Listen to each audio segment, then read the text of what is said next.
not have the quorum. I don't know. He said he had to go to that meeting. You have a quorum. Thank you. Yeah, let's go.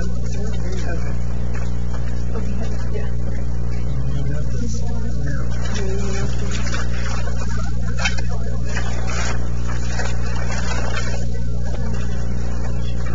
Okay. You're right. Thank you.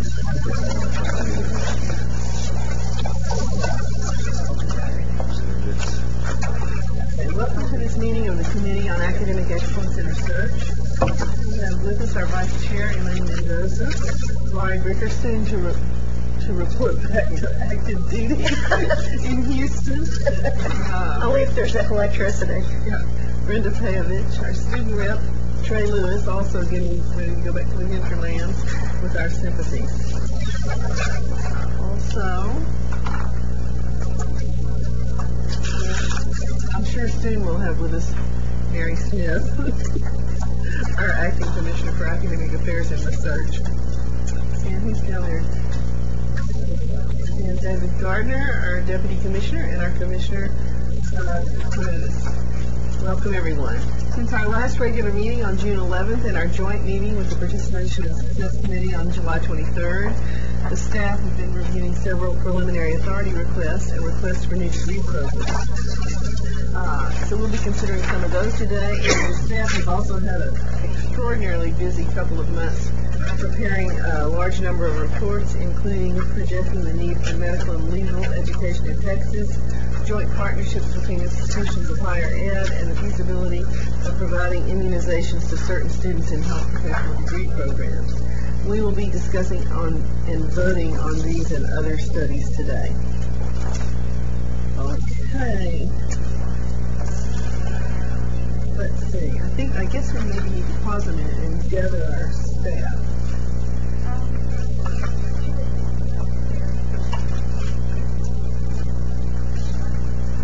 Let's see. I guess we will go ahead and adopt the minutes, although we hardly adopted them since they were joint meetings. But let's go ahead and adopt the minutes from the July 11th and from the June 11th and July 23rd meetings. Do we have any questions or comments? Make a motion to approve the minutes. Second. A motion made by Brenda, seconded by Elaine. All in favor? Aye. All opposed? Motion carries.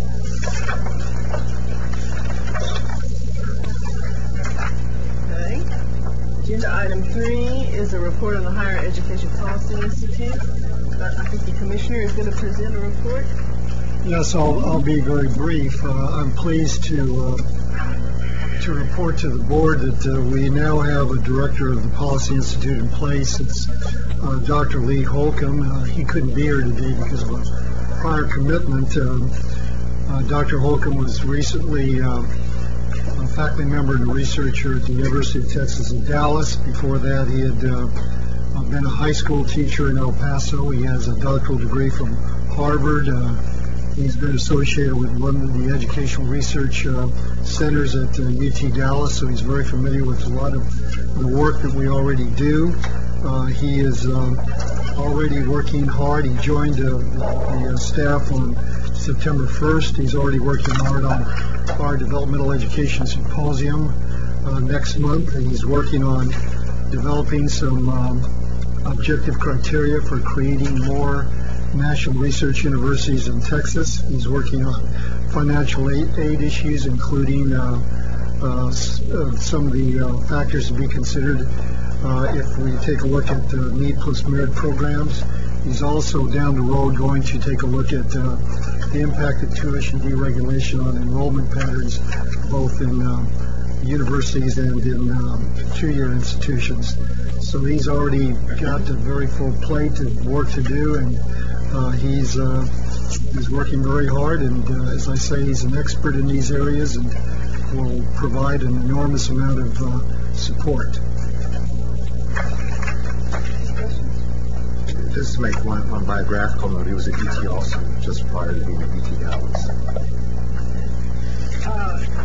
We've had our difficulties in launching this. Could you just refresh us, Commissioner, on what the overall mission is of the Policy Institute? Yes. The overall mission is to have a staff, to have a capability within the coordinating board to look at long-term higher educational issues in Texas and to analyze those, to deliberate, to offer recommendations to the board about state higher educational policy without being distracted by the day-to-day imposition of requests that we get from the legislature, the governor's office. So one of the conditions of the grant is that this be a standalone unit that will not be burdened with these other responsibilities we have. As all of you know, we have so many requests for information, and we have so many reports that we have to do. We have to prepare statutorily, that we have very little ability among our staff to look at an issue with care and with deliberation over a sustained period of time. And we think that kind of capability is absolutely essential for making effective and strong recommendations to the board about higher education policy and to the other agencies and entities we work with. Thank you. It's still an exciting prospect, a great leap forward for the board, I think. Agenda item 4 is items for the October 2008 board agenda related to the AER committee, and 4A is the consideration of adopting the staff recommendation regarding preliminary authority requests. The first, item 4A1, is from Texas A&M University Corpus Christi for bachelor's level preliminary authority in mechanical engineering. Mary, will you explain this request, please? Thank you, Madam Chair and members of the committee. You'll recall that when the coordinating board approves a request for preliminary authority, it's not approving the program itself. It's rather giving the institution approval to amass the resources that are needed for the indicated new program. Once it's developed, the coordinating board will consider the program itself on the basis of quality standards, commitment of resources, and cost effectiveness, and the state and regional need at the time the program is submitted. Texas A&M Corpus Christi is seeking bachelor's level preliminary authority in mechanical engineering. They want to develop a program that would support the school's academic mission and research in the Gulf of Mexico. The program would complement existing programs at the school and its Hart Research Institute. Their baccalaureate program in mechanical engineering technology is accredited by the Accreditation Board for Engineering and Technology. It would form the foundation for the mechanical engineering program. The proposed program would share lab space, faculty, and courses with the mechanical engineering technology program. The staff recommends approval for adding bachelor's level preliminary authority in mechanical engineering to the institution's table of programs. And I'd like to refer to our commissioner for further comment. Well, as you know, Chair Phillips, we visited Corpus Christi, and we heard a very exciting presentation about this program.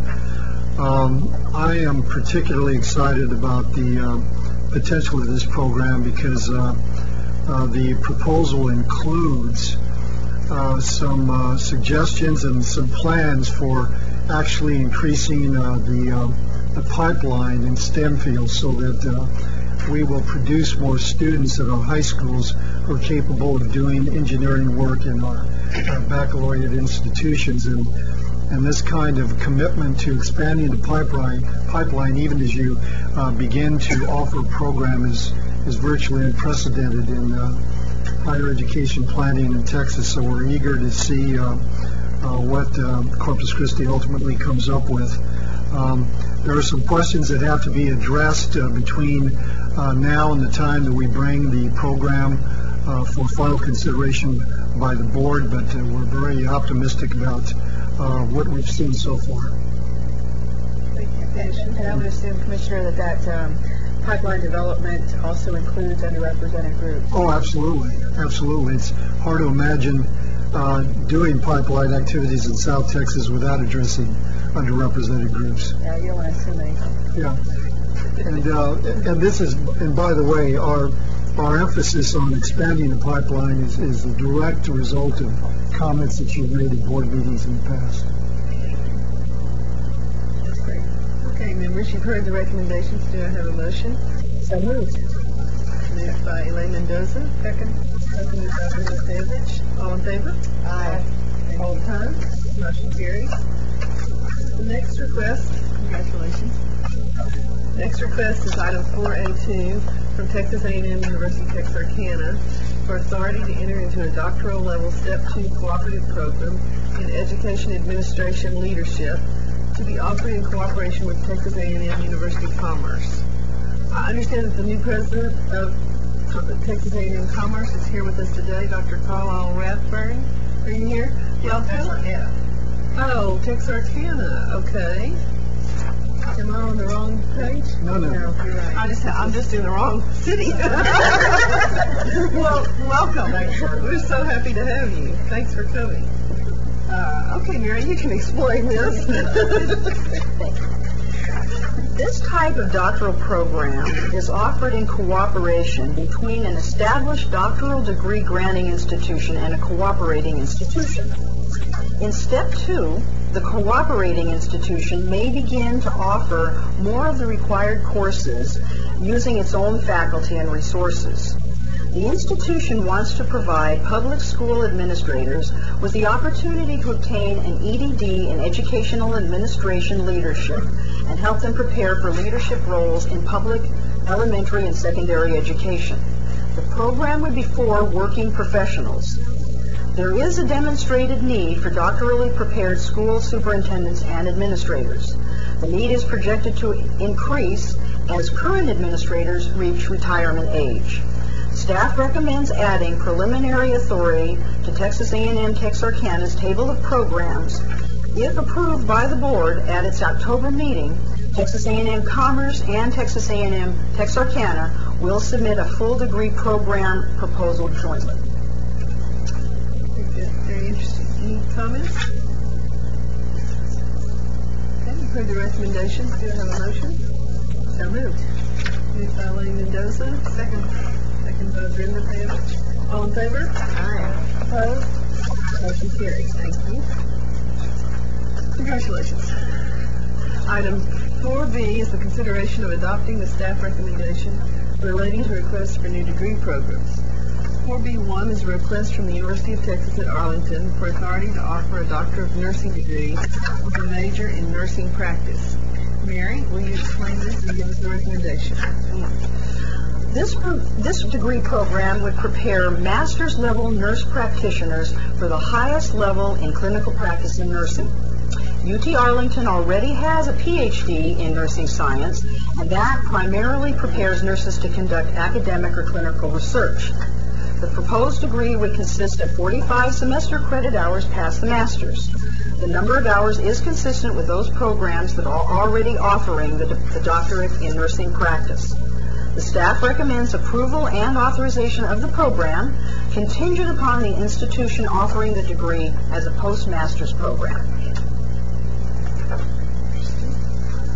Okay, members, do you have questions or comments for Mary? Do we know right now that they're heading in that direction to offer it as a postmaster's program? Yes, ma'am, they are. Okay. Do you have a motion? So moved. Moved by Elaine Mendoza. Second? Second by Brenda Savage. All in favor? Aye. All opposed? Motion carries. Thank you. 4B2 is from the University of Texas Pan American for authority to offer a Doctor of Philosophy degree with a major in rehabilitation counseling. Mary, will you explain this? Yes, ma'am. Rehabilitation counselors provide people. Rehabilitation counselors help people deal with the personal, social, and vocational effects of disabilities. They counsel people with disabilities resulting from things like birth defects, illnesses or disease, accidents, or other causes. This program is a response to the need to produce doctoral-level rehab counselor educators. Approximately half of the rehab counselor educators across the United States are projected to retire within the next decade. UT Pan American is uniquely positioned to help address the current and expected shortage of rehabilitation counselor educators, especially as this shortage relates to underrepresented groups at the doctoral level.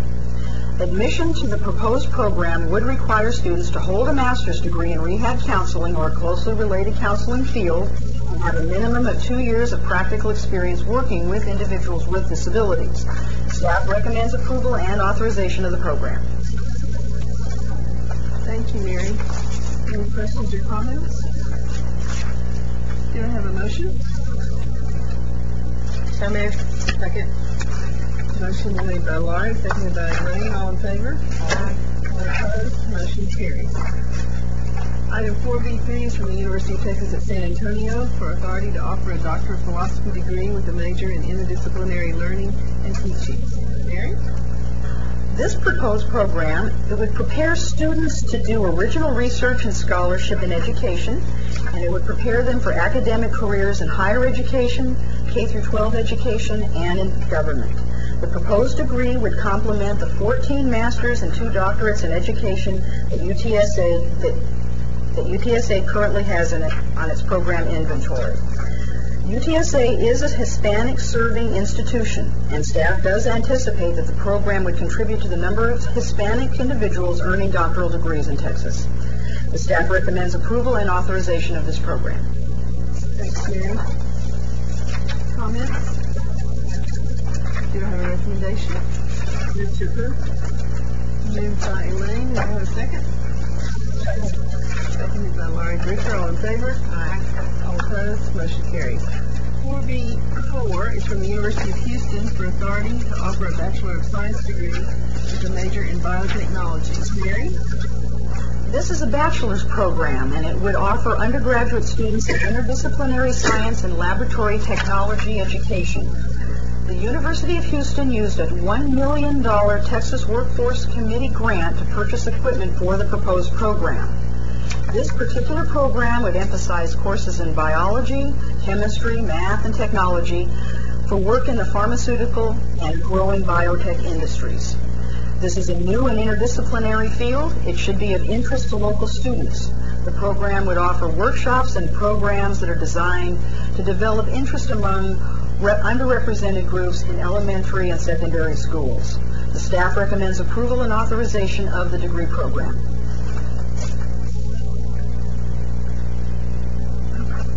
It's really interesting. I don't think I know what biotechnology is. Does anyone? We have a staff person. Reinhold is here if he wants to come up and share more information about the specifics of the biotech.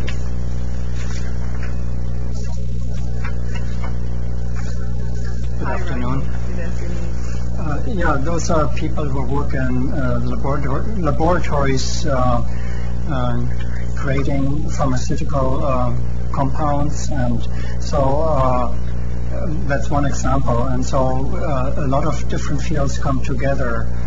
They have to have a knowledge about physics and math, it's quantitative, and they have to know biology, life sciences, and chemistry. So it's an interdisciplinary, laboratory-oriented field.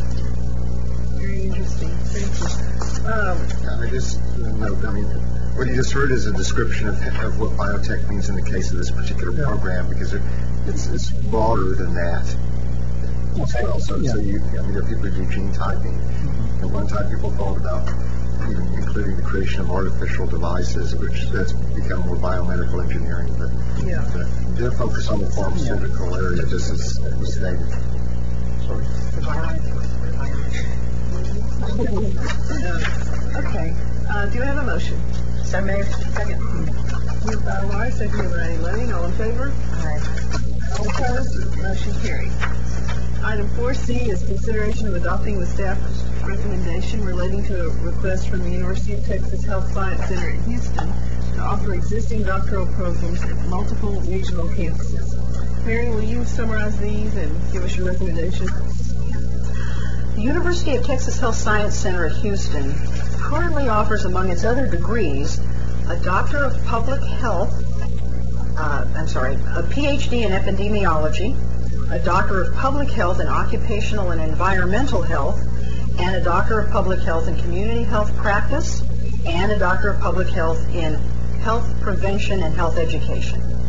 As a general summary of the school's proposal to offer these programs, it's essentially wanting to offer these programs at a number of its regional campuses across the state. The students in each of the proposed programs would be professional healthcare workers who want to advance their careers by obtaining a doctoral level degree. The Health Science Center has significant experience offering distance education. It has been doing so since 1993. It uses interactive video and other real-time distance education technologies. No new faculty resources are needed for the proposed expansions, and each of these proposed expansion programs was reviewed by the Distance Education Advisory Committee, and they have recommended approval to the staff. What I will do now is to provide brief demand statistics and specific staff recommendations on each of these programs, and then I'll defer to you, Dr. Phillips, to ask questions or comments of the committee, and then I'll need to ask for you to vote on each one of these individual expansion programs. So the first one is the institution's proposal to offer its existing PhD in public health with a program in epidemiology, and they want to do that in Dallas, in Brownsville, and in Austin. There is a state and national demand for epidemiologists, and demand will increase by 13% through 2016.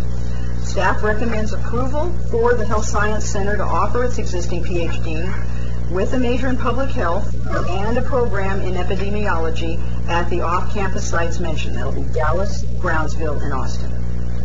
Okay. Will there be any opportunity for any other students to take some of these courses who aren't in these particular programs? No, they have to be admitted to the Health Science Center, the actual program itself. Yes, ma'am. All right. I guess this is another one of those waves of the future that we're seeing before our very eyes. Thanks, Mary. Members, any questions or comments? Okay, you've heard the recommendation. Do I have a motion? Move to approve. Moved by Elaine. Second. Second by Ms. Booker. All in favor? Aye. All opposed? Motion carries. Thank you, Mary. 4C2. The institution proposes to offer its existing Doctor of Public Health degree and its program in Occupational and Environmental Health / aeromedicine, and that's essentially a distinction that was made in the SIP code. I did learn that. Aeromedicine is essentially another term for environmental health at this point. At the San Antonio Regional Campus. There is, again, a state and national demand for those who have Doctor of Public Health degrees in environmental health, and the demand for these individuals is expected to increase through 2016 by 25%. The staff again recommends approval for the University of Texas Health Science Center at Houston to offer its existing Doctor of Public Health degree with a major in public health and a program in environmental health aeromedicine at the San Antonio site. Thanks, Mary. Any questions? All these are going through our distance education. Yes, ma'am. All of them. Yes. Okay. They already have, and they've already recommended approval for all four. All right. Do I have a motion? So moved. Second. Moved by Elaine. Seconded by Laurie. All in favor? Aye. All opposed? Motion carries. Thank you. Mary, 4C3. This one is the institution's proposal to offer its existing Doctor of Public Health with a major in public health and a program in community health practice, again at its San Antonio Regional Campus. Again, there's a state and national need for community health practitioners, and demand for these individuals is expected to grow by 26% through 2016. The staff recommends approval for the Health Science Center to offer the existing Doctor of Public Health degree with a major in public health and a program in community health practice at the San Antonio site. Thanks, Mary. Members, questions or comments? Do I have a motion? Second. Moved by Ms. Ricker. Second. Ms. Brenda. All in favor? Aye. All opposed? Motion carries. Thanks very much. Mary, now we have another item, 4C4. This is the last of the four.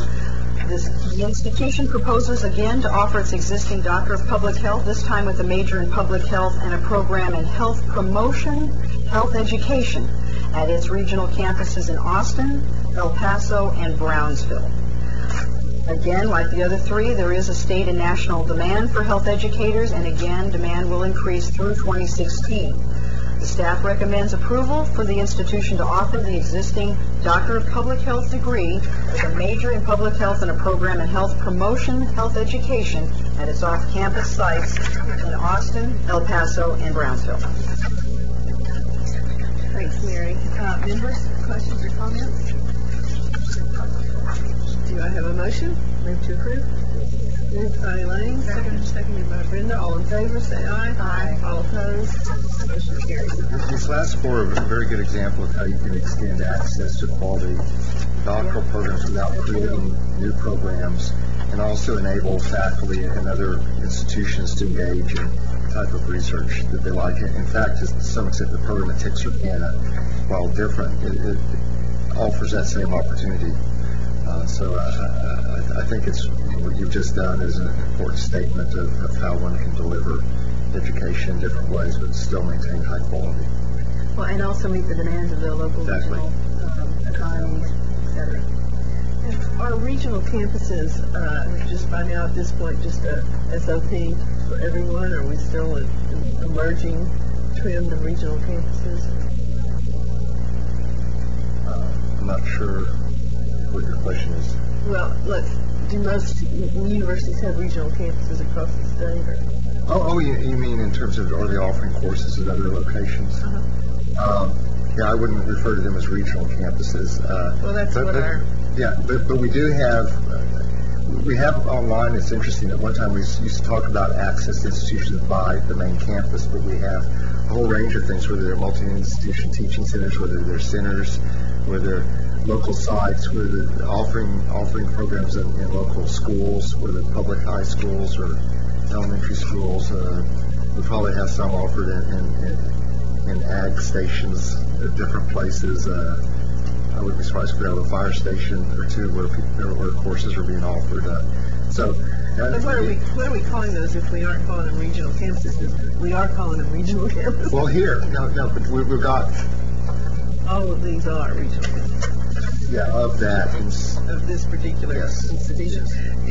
But we may have a wide definition of that. We have various things. Different models. Yeah, so you have another institution working with commerce to offer the EDD, but that's not really, they wouldn't consider the picture one of their campuses. So.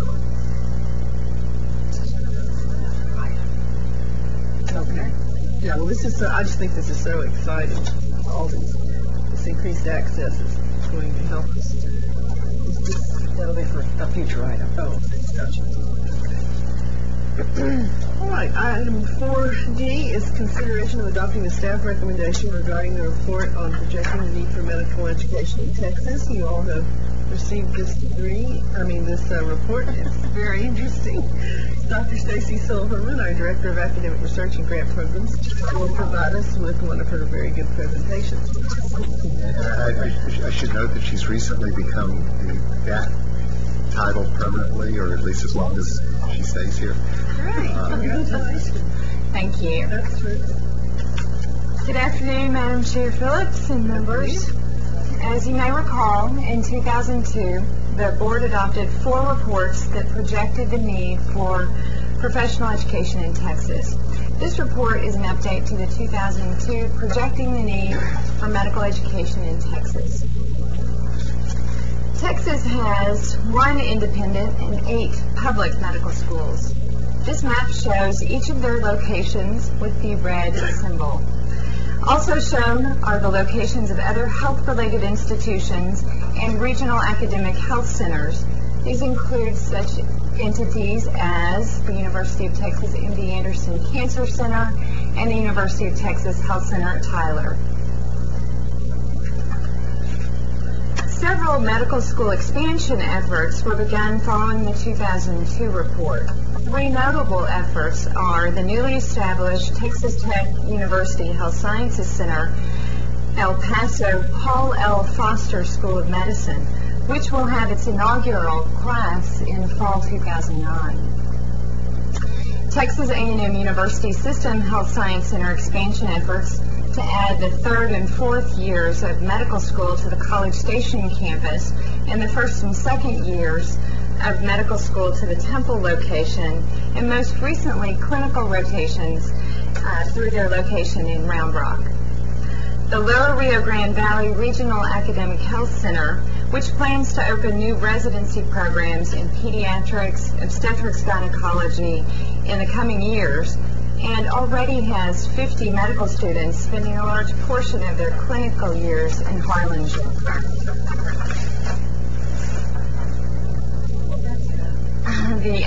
The education of a physician is a lengthy process.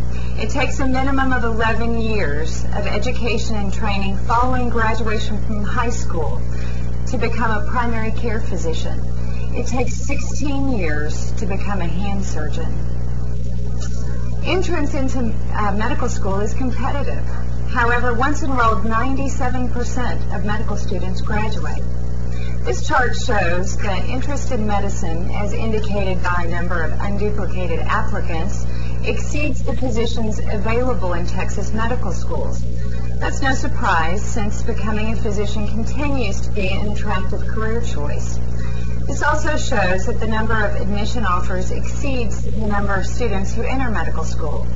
This is because students may receive multiple offers from Texas and out-of-state schools. In order for schools to have a full complement of students, they must make more offers than they have available slots. Based on the number of first-year students who entered a Texas medical school in 2007, we anticipate that in 2012, a total of 1,433 new physicians will graduate from our Texas medical schools. Applications to medical schools are up. Since 2002, applications, that is unduplicated applications, to Texas public medical schools increased by 40%. All Texas medical schools have experienced increases in their class sizes. Notably, since 2005, an additional 150 first-year students have entered medical school in Texas. Gender parity in Texas medical schools has been achieved. In 2007, the number of female Texas medical graduates surpassed male graduates for the first time. However, entrance into medical school in Texas is becoming more competitive for Texas baccalaureate graduates. As shown in this slide, the number of medical school slots per Texas bachelor's degree awarded has declined for the past 2 decades. Even with planned medical school expansions, competition for entrance into medical schools is projected to increase. African American and Hispanic populations are underrepresented among Texas medical school graduates as compared to the state's general population. Texas graduates have less opportunity today to enter medical school than in the past, even though medical schools have increased their class sizes.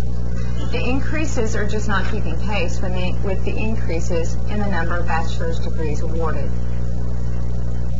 Moving on to take a look at the Texas physician workforce, we see that Texas physicians are aging. 19% of the current physician workforce is over the age of 61. In the coming years, it's likely that many of these physicians will retire completely or reduce the number of hours they practice. The Texas physician population is still predominantly male. However, with the graduates of medical school now 50% female, the practicing physician population will change in the coming years. The ethnicity of the existing physician workforce does not mirror the Texas general population. This slide shows the ethnicity of the current workforce. This map shows the regional differences in the primary care physician population per 100,000 by region. Removing Bexar County from South Texas, the South Texas region reduces the primary care physician ratio to 57 per 100,000 population. So, based on our analysis of the data, the staff recommend the following. The legislature should fully support the existing health-related institutions and their expansion efforts before committing additional dollars to new projects. Texas medical schools should continue to increase first-year entering enrollments through 2015, when the coordinating board should assess whether additional enrollment increases are necessary. The legislature should expand efforts such as the Joint Admission Medical Program to attract and mentor African American and Hispanic students into careers in medicine.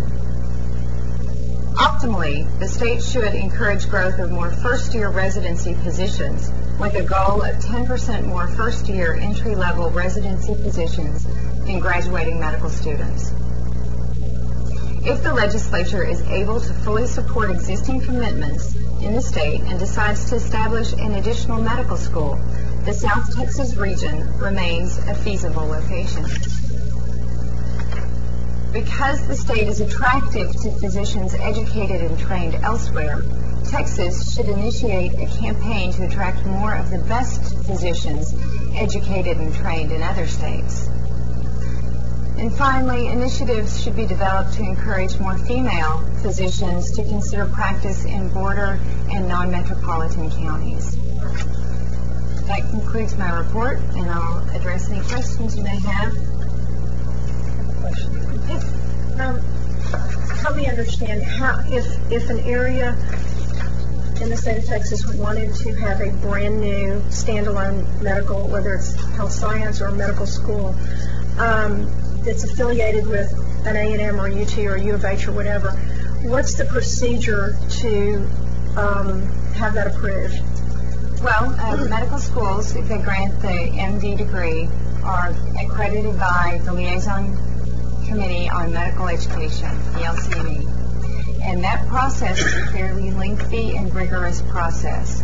If you look at the development and the expansion of Texas Tech's Paul L. Foster School of Medicine, the most recent medical school to eventually open in Texas, first in 30 years, new medical school to open. It took them at least 10 years of coordinated effort to really get that medical school off the ground. So it takes a long time, it takes money, and what I like to say, it takes the two important key ingredients, time and money. So a university that would be considering that, what would be their first step? Would they come to the coordinating board, go to the legislature? I think they would need to work within their local area. If in fact it's an existing institution, make sure that they work through and notify the coordinating board, all local officials as well. Make sure they have preliminary authority and move through the current construct that we have in place for any development of a new degree program. And of those that are possibly bubbling up, is it my understanding from your presentation that the South Texas one would be the most desirable should it be the next best place? Certainly the area of South Texas has a great need, and it is starting to build the foundation to eventually create a medical school. Okay, thank you very much. Thank you. Do our current medical schools have the capacity to increase the amount that you suggested needed to be increased? They do, and they're working on it. They're working in order to get more faculty. They're working to expand their space because medical students require an awful lot of space. So you will see those expansion efforts as a result of trying to increase class size. A corollary to that, because my question was going to be, we have a recommendation that says they need to increase the first year entering enrollments through 2015, but yet the chart shows that it's getting more and more competitive. So the capacity to add slots, so to speak, is precisely what Lynn just asked. But what are the barriers to add slots? Is it the funding, for space? It is. Faculty and it is. So we're telling, we might be recommending something they really can't do? No, they all are expanding at this point. All of the medical schools are growing and increasing their entering class size. We want to make sure that it's a reasonable growth, and because the schools have been at a flat static level for so long in terms of their first year enrollments, it's going to take time. At the same time, we have to increase those residency positions so that we're not educating students to leave the state. Right, and that was going to be my second question was the amount of funds. I mean, medical students are the most expensive to educate in our state. Is that correct? That's okay, and then we educate them, and then because we don't have the residency programs, they do leave the state. Plus, I think the data shows that typically these residents stay where they complete their residency, so they're not coming back. How are we doing in terms of funding more residencies? We're doing a much better job, at least through the formula. Now, if you talk to the medical school folks, they will tell you that they have suffered some significant losses. In 2001, their funding was significantly reduced. So we have achieved, again, sort of that level of 2001 funding, but to go beyond that, to begin to really grow residency programs, is going to take additional funding.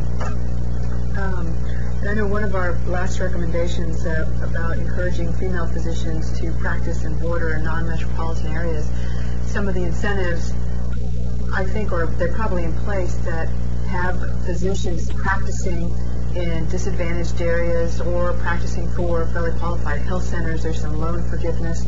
Are those types of incentives going to be built around this recommendation as well? Absolutely. We have the existing physician education loan repayment program, and there are some efforts underway to expand that program and perhaps focus it a little bit more on pediatrics, which is now a predominantly female entering profession. But it's one of the least paying professions, which is really hard to attract. So. Absolutely. Okay. Does the AMA have anything to do with accreditation?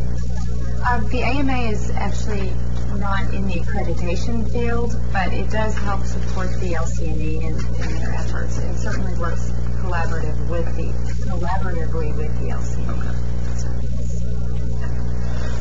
One more question. Is on the just from common sense, it seems unlikely, but is there any way that distance education can help expand medical education? Absolutely, at least through the clinical provision and making sure use of telemedicine has been an innovative model, if you will, and also through clinic simulation, so that students are actually learning through computer simulation rather than on us. Well, there's also shows like VR. The medical schools have been what really in the forefront, I think, of using technology as well. I remember at least 15 years ago, at the Health Science Center in Houston, seen some remarkable opportunities to give students opportunities to learn things without actually inflicting any harm on people. Student harm, that's right. and that's been quite a while ago, and they really keep forging ahead because of the cost issue, because of some of the liability issues. They're doing a remarkable job. Absolutely. Is it likely that the South Texas region could be served by a regional campus? There already is one down there. Yes, the Lower Rio Grande Valley Regional Academic Health Center actually is working with the local community to provide care to the populations that perhaps otherwise wouldn't receive it. So a medical school could be the seeds. Absolutely. Okay, very good. Is the, I can't remember the name of it, but it's affiliated with Texas Children's in McGowan, the cancer center. Is there training going on there as well? Because I know that Texas Children's Baylor doctors must also be in the teaching side of it as well. So would that be an example of something that's expanded to South Texas? Absolutely. So if it were, whether it's Baylor or UT or anyone else, if they were to find an area in South Texas where there was need, is that a less expensive way since the infrastructure is already in place? Absolutely. Certainly building upon existing infrastructure is going to be less costly. All right. Mary, have you given us the staff recommendation? Not yet, but I will. All right. The staff recommendation is to adopt the findings and the recommendations included in the staff report and authorize the board chair to forward the report to the governor, the Texas legislature, and the boards of regents. All right. Seconded by Brenda, moved by Elaine, and a bit of discussion. Should we also offer this up to the Governor's Select Committee, Raymond, in addition to, or is it good enough just to send it to the Governor's office? Sure, we can send it to them. Absolutely. I think it is a good idea. Okay, so I'll make a note. can I add that to your motion? Yeah. So sorry. Of course. Will you second that motion again then? I'll second it. Okay, all in favor? Yes. Aye. All opposed, motion carries. Thank you. Okay, 4E. Oh, too bad, Mr. Hellenfeld's even here. Protecting the need for legal education in Texas. Dr. Alan Mickey, Program Director, will provide a brief presentation. Hi, welcome, Alan. Hi, thank you. Thank you, Madam Chair, members of the committee. Legal education is going to be increasingly important as the Texas population and economy grow over the coming decade, and we appreciate your attention to these issues. Texas currently has 4 public law schools and 5 independent law schools. Texas law schools are all heavily concentrated in the eastern half of the state. As seen in the full report, the distribution of schools is broadly reflective of the distribution of students who choose to attend public law school. Most students, according to self-reported data, are coming from the Metroplex, Central Texas, and Gulf Coast regions. The South Texas and Upper Rio Grande regions combined sent proportionally fewer Texas to Texas law schools than the Gulf Coast region alone. Taking all the regions together, applications to law schools have declined in recent years, which is reflective of national trends. Texas applications are down 7% since 2004, and across the U.S. they are down 13%. First-year entering enrollment and graduation figures have remained relatively constant over the last decade. The demographics within this flat enrollment have shifted over the last 10 years, however. African American graduates are up 1%, Hispanic graduates are up 3%, and the Asian/other population is up 7%. As it stands in 2007, the ethnic diversity of Texas public law schools is disproportionate to the diversity of the Texas population. The same ethnic disparities of enrollment to population are found nationwide, but the disparities in the Hispanic population are particularly pronounced in Texas. Admission to law school is highly competitive. In the slide you see here, the numbers include the total of duplicated applications of students who apply to more than one Texas public law school, and it includes offers made to them by more than one Texas public law school. Attending law school is competitive, and it is also expensive. Even while average tuition at Texas public law schools is 11% less than the average of law schools in the 10 most populous states, it is still over $17,500 a year, well out of reach for many students. Of course, it is even more expensive to attend independent law schools. After the average amounts of financial aid and scholarships are taken into consideration, Texas independent law schools are approximately 50% more expensive than public law schools. When all of this information comes together, it is easier to see how the opportunity for Texas students to attend a public law school is steadily declining. The number of Texas baccalaureate degrees is projected to increase exponentially, while increases in law school applications and enrollments will remain slow and steady. Even though opportunity to attend a public law school is declining, the number of Texas law graduates is higher than the projected number of new Texas job openings.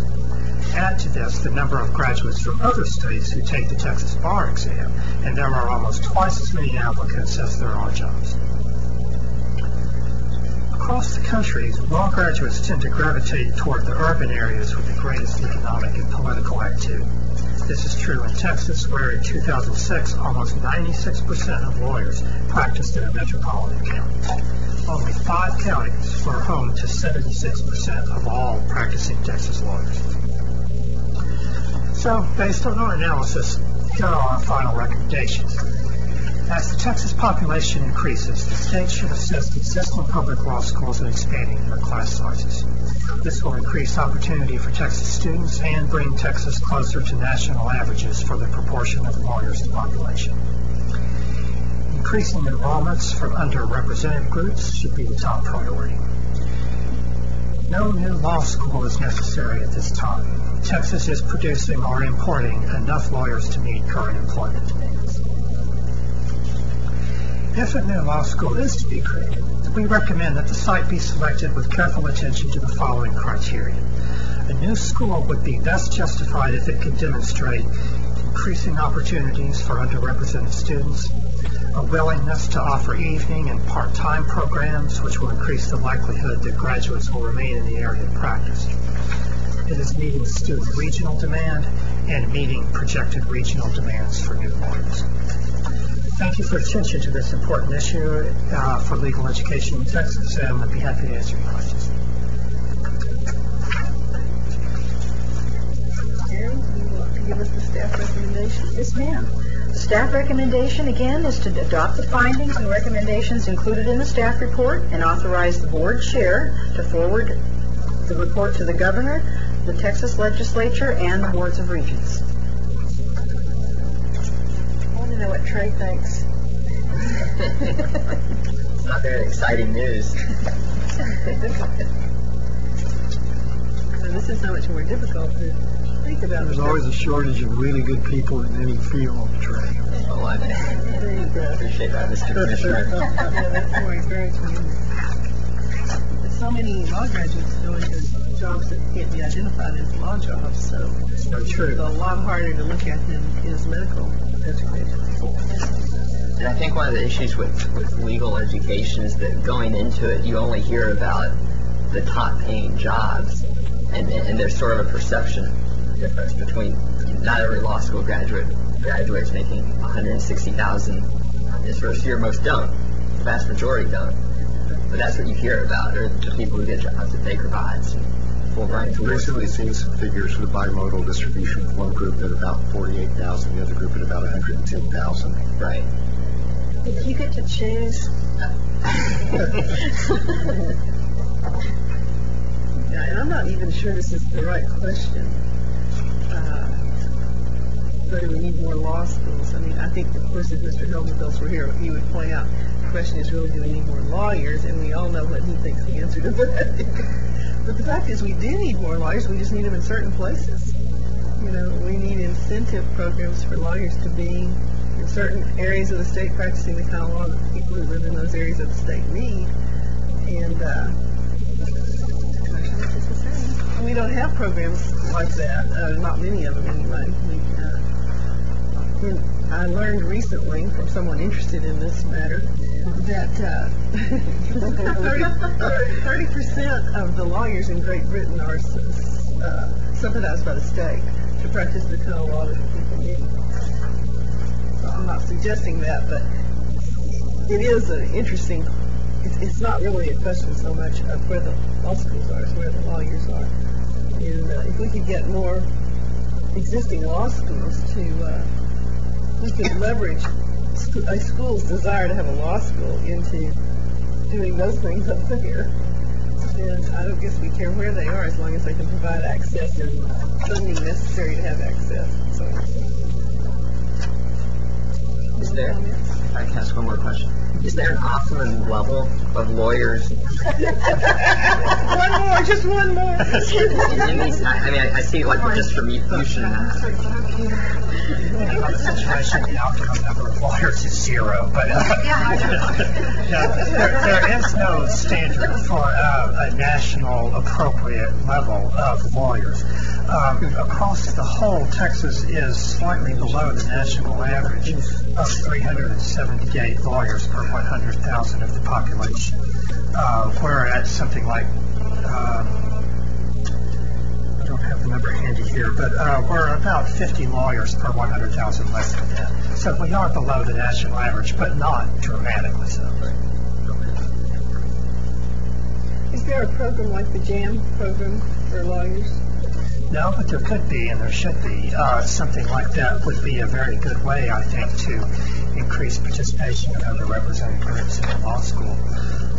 There's a very successful program that goes on at University of Texas at El Paso. They have a successful law school preparation institute for undergraduates and area high school students who are interested in law. And 84% of the participants in that program are Hispanic, and over 60% of them end up being placed in a nationally ranked law school. It's a very successful program. It's not a joint admissions program, but it's a model for how a program like that could work. It'd be very promising.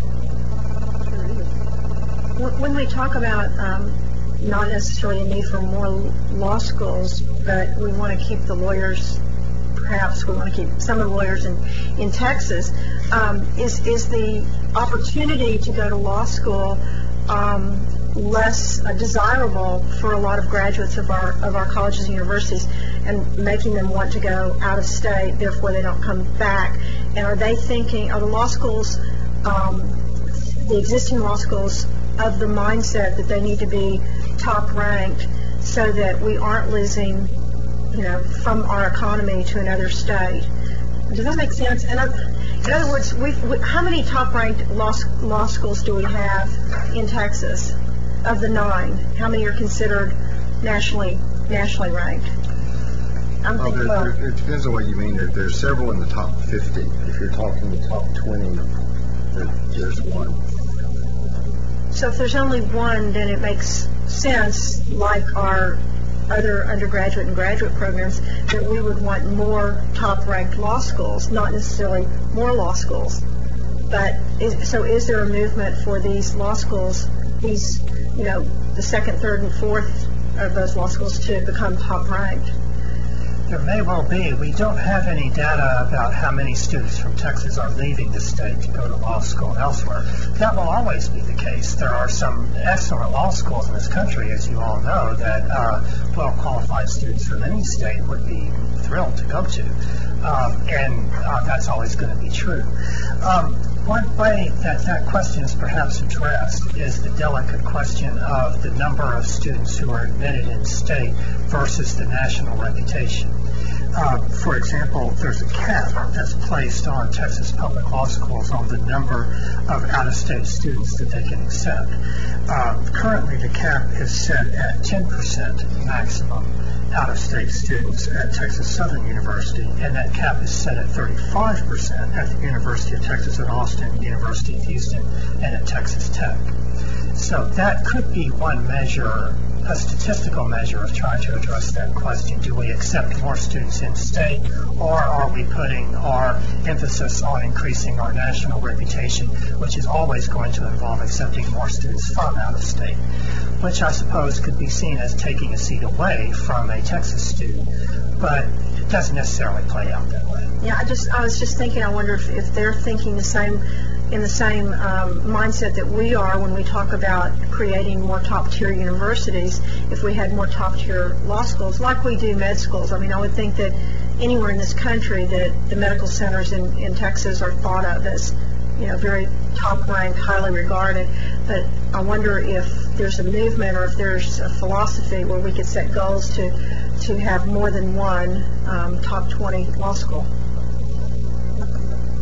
I think another problem that we have unique maybe to our geography is that, there's not a law school between Albuquerque and Lubbock or San Antonio. And to me, that's just a huge symbolic problem. I don't know that you can create a law school, to solve a symbolic problem, but it is a problem with symbolically of access, the access problem. That's a big area. There's only one law school, St. Mary's in San Antonio, that's west of Austin and south of Lubbock. It's a huge part of the state. But you keep on going to Albuquerque, you don't find anything else. That's how far it is. It's a wow. Well, there's also the Valley, which doesn't have a law school either. Right.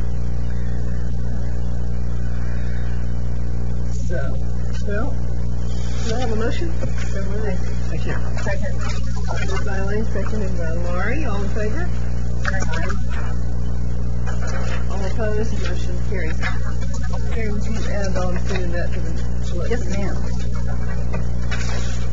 All right, item 4F is the consideration of adopting the staff recommendations regarding the joint partnership between institutions of higher education report. Mary? Senate Bill 649 of the 80th Texas Legislature directed the Coordinating Board to conduct a study to determine whether institutions of higher education may effectively enter into joint partnership agreements and, by entering into these agreements, develop degree programs and share faculty and facilities. The staff found that partnerships exist within and between all sectors of higher education. Effective collaboration efforts in place are highlighted in the report and may serve as models for other institutions. Included in the appendices of the report that you have here for you today are listings of joint degree programs, research projects, faculty appointments, and shared facilities. The board staff recommends the following for consideration by the legislature, and this is included at the end of the report.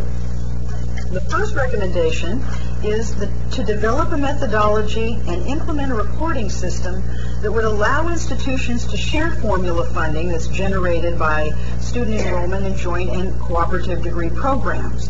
Currently, just one institution may report the student per course.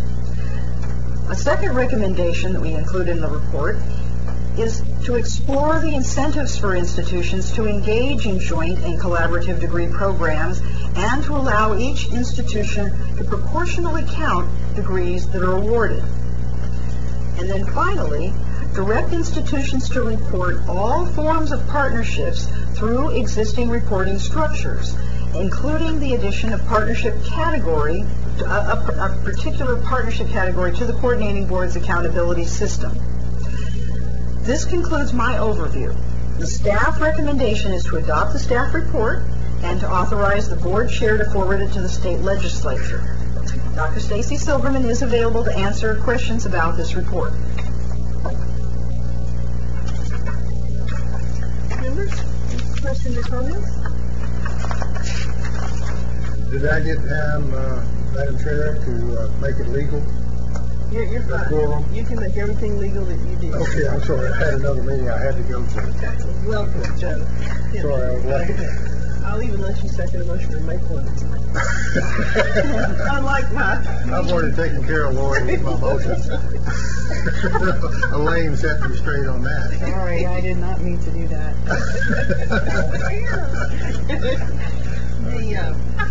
It seems to me that this first recommendation, David, is incredibly important about developing a methodology to implement a reporting system to allow shares in the formula funding for cooperation.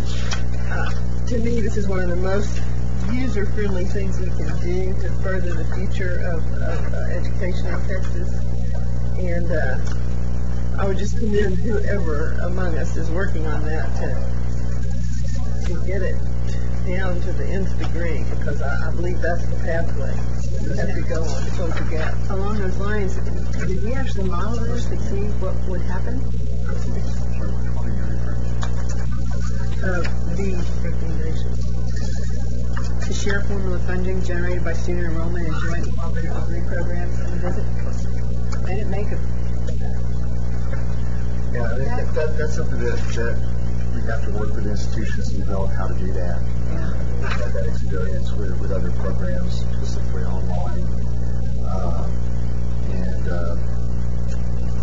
One of the issues is that the need for the money varies so much by the type of degree program in terms of what's a local institution providing versus what someone else is bringing to the table. And so it's going to take some discussion to work that into something that's a single guideline for everyone. Can we self-direct ourselves to start doing this and working with the institutions, or do we need, or are we doing that, or are we waiting for something in particular, or? I think we needed to have this adopted first, and what? Oh, she's talking to her. She's talking to me, not to you. Oh, sorry. But I mean, subsequent. No, we were planning on going forward with this unless you guys had an issue with it. You don't have to tell us to do it. We can do it if that's your question, right? I think then you don't have to direct us to do it, or you may. I think the point is we want to encourage you to hastily pursue this type of So if thing. you like, My point was we have the intent subsequent to adoption too. if it's adopted, that means we will be doing it. We will be following up on it. Are there any other barriers that prohibit these joint collaborations to move forward? I mean, there are some major barrier busting here, but Well, is there anything else? Again, I think that these are related to health science institutions specifically. I think the recommendation is broader. An example of how things differ, there's been an effort in Houston recently for private universities and public universities to combine efforts in terms of foreign languages, because they can't really afford to have all the faculty. They need to have a very good program, but University of Houston can provide courses for WISE students and vice versa in areas where they may have strength in Arabic and the other may not. And a legal issue has been, as I understand it, that while WISE can actually waive tuition for University of Houston students, University of Houston legally cannot waive tuition for WISE students. So there's some things as we go forward we may have to request some legislative changes to make it easier to do. In these cases, they've been able to enable it. One thing we have to find out is, are there ways it could have been easier for them to do it? Yes. So, Perhaps we need more lawyers to answer all these legal questions. but we can wait till Trey graduates. As we were saying before you came in, Commissioner, I see that this is a lot about health sciences, but I don't believe the main charge is limited to that at all. And I think it's worth our while to, take this first recommendation as if it is the path to the future and try to work it out for every conceivable situation. In fact, the programs you approved related to the public health school are all examples. Exactly. The program you approved for Texarkana is an example of collaboratives. So the reality is we have many, many more than this report would suggest. Yeah, that's obvious. And one of the good signs is that institutions are realizing what they can do when they work together. And I think that's gone up dramatically over the last decade. And we need to do what we can to make it easier for them to do that. Yes, and that's why I asked, are there any barriers that we can kind of also need to address? I do know there's one in terms of coursework and public and private institutions working together that I just mentioned. So, for example, in Philadelphia, you have Penn and Temple and Bryn Mawr and Smith, and they can all take courses at the other schools, and have a similar thing in Amherst between UMass Amherst and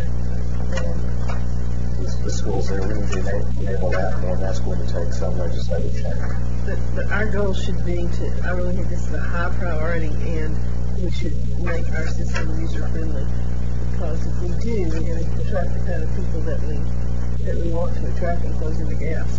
So I guess the consensus of the committee here is full speed ahead. Yeah.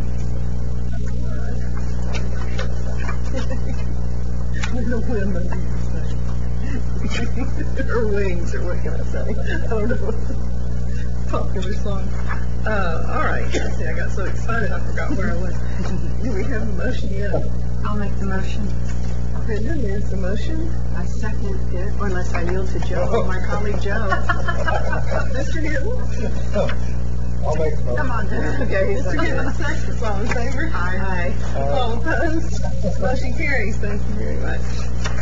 Item 4G is consideration of adopting the Graduate Education Advisory Committee's report on achieving inclusiveness and diversity in doctoral education in Texas, practice and recommendations. Mary? You'll recall the coordinating board adopted the report Doctoral Education in Texas back in July of 2004. It had several recommendations. To assist in carrying out these recommendations, the Commissioner directed the staff to form the Graduate Education Advisory Committee, commonly known as GEAC. GEAC has been meeting regularly since March of 2005. It consists of graduate deans and faculty from across the state. The report that you see in front of you today represents the GEAC's effort to provide a detailed look at the status of diversity and practices to increase diversity in doctoral programs in Texas. The number of white students still far outweighs the numbers and representation of minority students in Texas. This report does urge Texas institutions of higher education to become more inclusive of racial and other minorities among their doctoral students and in their faculty ranks. It describes past efforts to include members of historically underrepresented groups in graduate education. It also suggests how to improve institutions' acceptance of outside races and cultures and to reach the goal of a graduate student and faculty body that truly does reflect the population of the state. The staff appreciates the work of the GIAC on this report and requests authorization to publish and distribute it. Dr. James Goman, Senior Education Specialist, is available here to answer any questions you have about this report.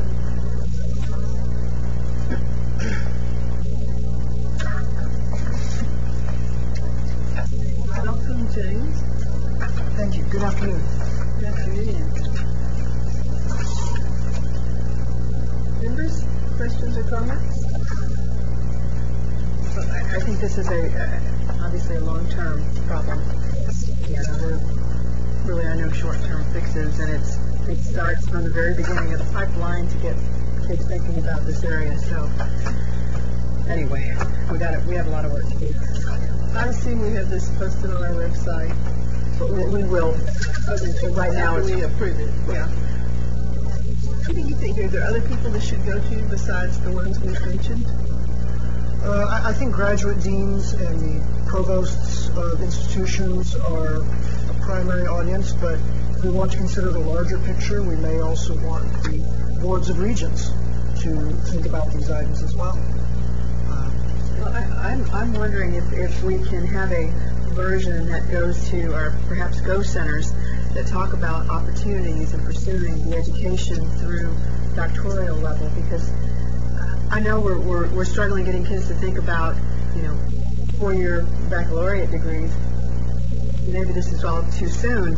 At the same time, I bet they don't really understand the full opportunities that doctoral and graduate degrees can hold for them. Right. One of our responsibilities is, the annual Regents training. And I've gone to all of them, but I've never gone to the actual, whatever sessions they may or may not be having, breakout sessions, whatever. Could this be a topic, like maybe there could be a topic of challenges that we face, such as, the law, the medical, all of these different areas, STEM fields and all, and throw it to the Regents so that they understand what their challenges are as well. Or, maybe this is already done and we just don't know about it. Well, I think that's a great idea. Sure.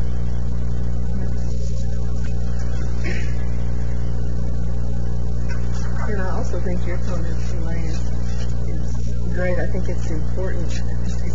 Same when I was talking about the symbolic problem of no law school from Albuquerque to San Antonio, you have to know that there's opportunity, right? And you need to start thinking about that when we go centers.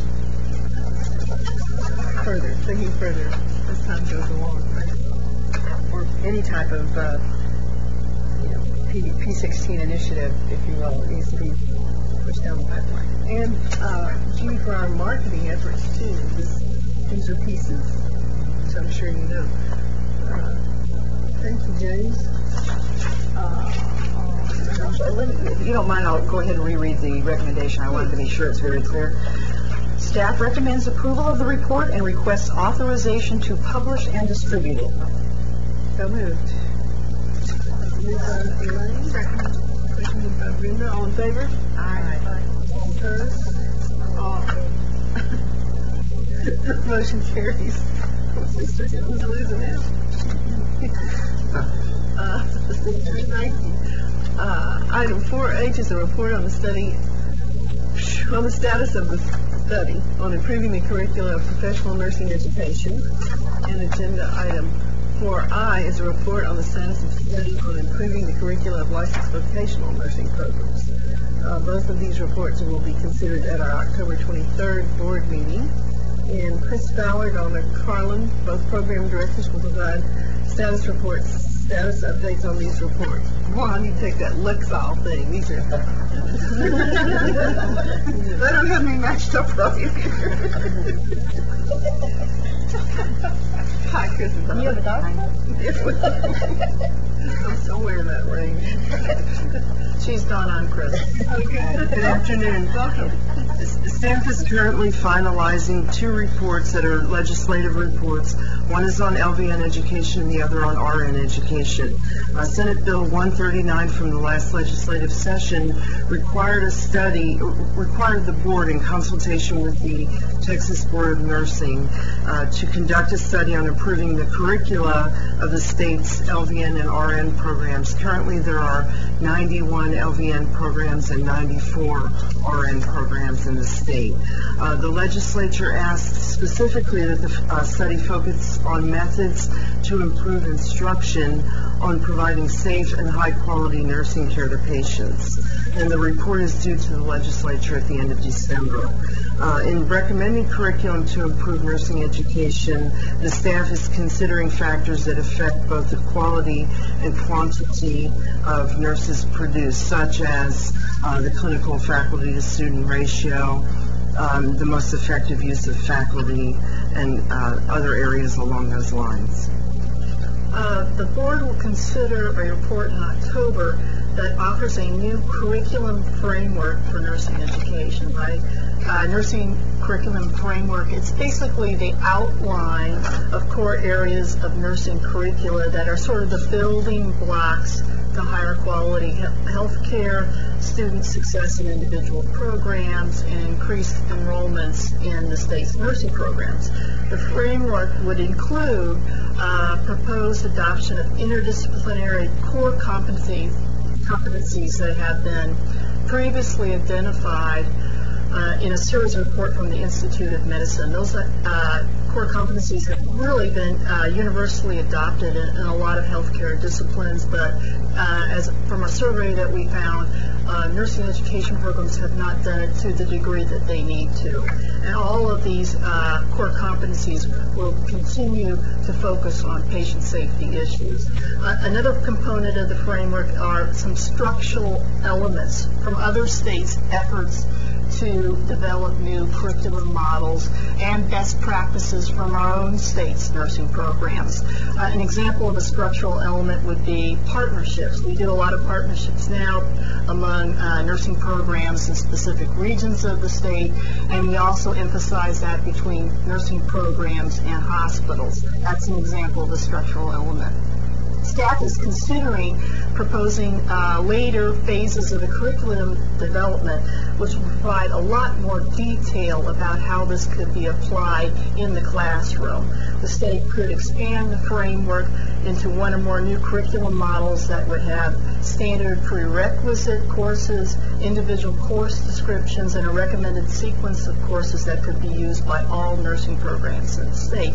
The difficulty here is, of course, we're providing standardization to 94 programs that in many ways pride themselves in being unique and individual. The perfect storm is we have a nursing shortage in the state, and sometimes when we have these kinds of issues, more standardization is better for producing the numbers that we need in the short term and in the long term. A later phase would, again, allow the state to use this more developed curriculum model at selected programs in a kind of a pilot phase. So again, we're still sorting out some of these phases, and our framework is pretty much set, but again, our process of moving this forward among these 94 programs is still under development. Is there any kind of standard mechanism of evaluating nursing faculty based on in-test results of the nursing faculty? Now, the students take the licensure exam. Yes, and is that related back at all to evaluation of nursing faculty? That's usually a component of every program's evaluation is various ways to evaluate the quality of the faculty, student satisfaction surveys, for example. Sometimes their passage of the national licensing exam does go back to the faculty and to the curriculum to determine shortcomings and how they're teaching their students. Tremendous pressure on the quality of our faculty while we have this need to increase the number of students, and faculty, like all faculty, are hiring. But we're certainly hearing a lot of that in the state, and of course moving towards a different type of curriculum creates more work for them and costs to the institutions in making that change. It's sometimes akin to, for example, moving a battleship in the middle of a canal. There's a lot of vested interest in what they already have, and it's very difficult to move people based on costs and efforts towards a new way of looking at education. We've heard this before in other fields. Okay, any Along the lines of patient safety, health information technology, is that being incorporated into some of the curriculum, leveraging? Yes, that is one of the 5 core curriculums identified by the Institute of Medicine Informatics or Information Technology. Selfish question, but I thought I'd ask. So there's no action to be taken until October, is that right? Very much. So are we going to go ahead with this? Yes, ma'am, we are, and the gentleman doesn't want to speak after all. Oh, okay. Agenda item 4J is consideration of adopting the staff recommendation regarding the study on feasibility of providing immunizations to certain students in health professional degree programs. Okay.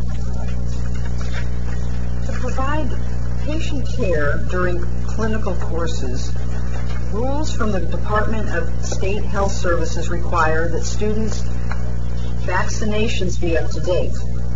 For example, a 3-dose series of hepatitis B is required before a student can provide direct patient care. The problem is it's become a disadvantage for students who may not have health insurance and who cannot afford the required vaccines. The legislature, specifically Senate Bill 140 of the Texas 80th legislative session, require that the coordinating board and the Department of State Health Services conduct a joint study of the feasibility of providing immunizations for free or at a discount to economically disadvantaged students. The study results show that a new program is in place, which is the Department of State Health Services Adult Vaccine Safety Net Program. The program allows students who are uninsured or underinsured to receive immunizations at no cost or at low cost. Vaccines are administered throughout Texas at local health departments and in public clinics. One problem with the program is that it is new. It was started in August of 2007, and it is not well known. There is a statewide effort, we believe, is needed to inform health program advisors, admissions counselors, high school counselors, and program directors about the availability of this particular program. There is another issue, though, and that issue is that this particular program is currently funded through discretionary funds from the Center of Disease Control. Should the state decide to fund the program with state dollars, the estimated annual cost of the program to have these disadvantaged students receive these vaccines for a less or no cost would be approximately $1.5 million. There is another option for schools that have health centers to purchase the required vaccines on the state of Texas contract at a discounted price. The study itself did focus on free or low-cost vaccines for students who were enrolled in health degree programs. But there is another issue that needs to be addressed, and that is that students who are enrolled in short-term certificate and continuing education programs, for example, like a nurse aide program or an emergency medical technician program, these students can register and enroll in the program in a very short time frame. And it can just be even a day before the class actually starts. So this has created problems for students to be able to afford and to complete a vaccination series, and it's caused enrollments to go down for some of these programs. The issue does need further consideration and study. At this point, staff recommends that you do adopt the findings and recommendations that are included in the joint report. It's a joint report from the staff of the Texas Higher Education Coordinating Board and the Department of State Health Services.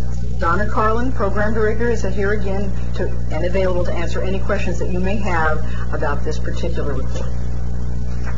Members, questions or comments? Okay, you've heard the recommendation. Do I have a motion? Moved by Ms. Ricker. Second. Seconded by Ms. Mendoza. All in favor? Aye. All opposed? Motion passes. Thank you. Item 4K is consideration of adopting the staff recommendation regarding the Technology Workforce Development Annual Report on grants for increasing graduates in computer science and electrical engineering in accordance with the Texas Education Code Section 51.859. Mary, will you please summarize this report? Back in 2001, the 77th Texas Legislature passed the Technology Workforce Development Act. The legislation created the Texas Engineering and Technical Consortium and the Technology Workforce Development Grants Program. The coordinating board is required to prepare a summary from reports submitted to the board by grant recipients. The current edition of this report summarizes the activities from the last Technology Workforce Development Grant cycle.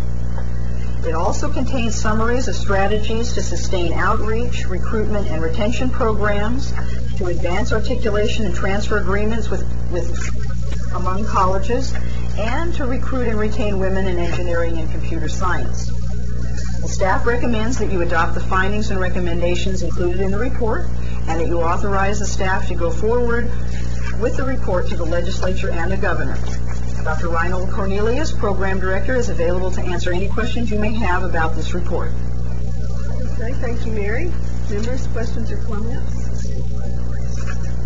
Just the best practices. I know they're included in the report, obviously, but are we disseminating these best practices among the higher education institutions so they know how to embrace this? Yes, we have a website and we put the bullets we find from the best practices meeting on there. And we had previous grant cycles where we pointed to them. At some cycles we actually had a category of grants which went back to those best practices. The department chairs at the universities do pay attention to that, and it's interesting to see when there's collaboration or stealing of ideas. Okay, well, we encourage stealing of ideas. Especially if it happens between Texas A&M and UT, as it has happened. Especially, they need to learn a lot.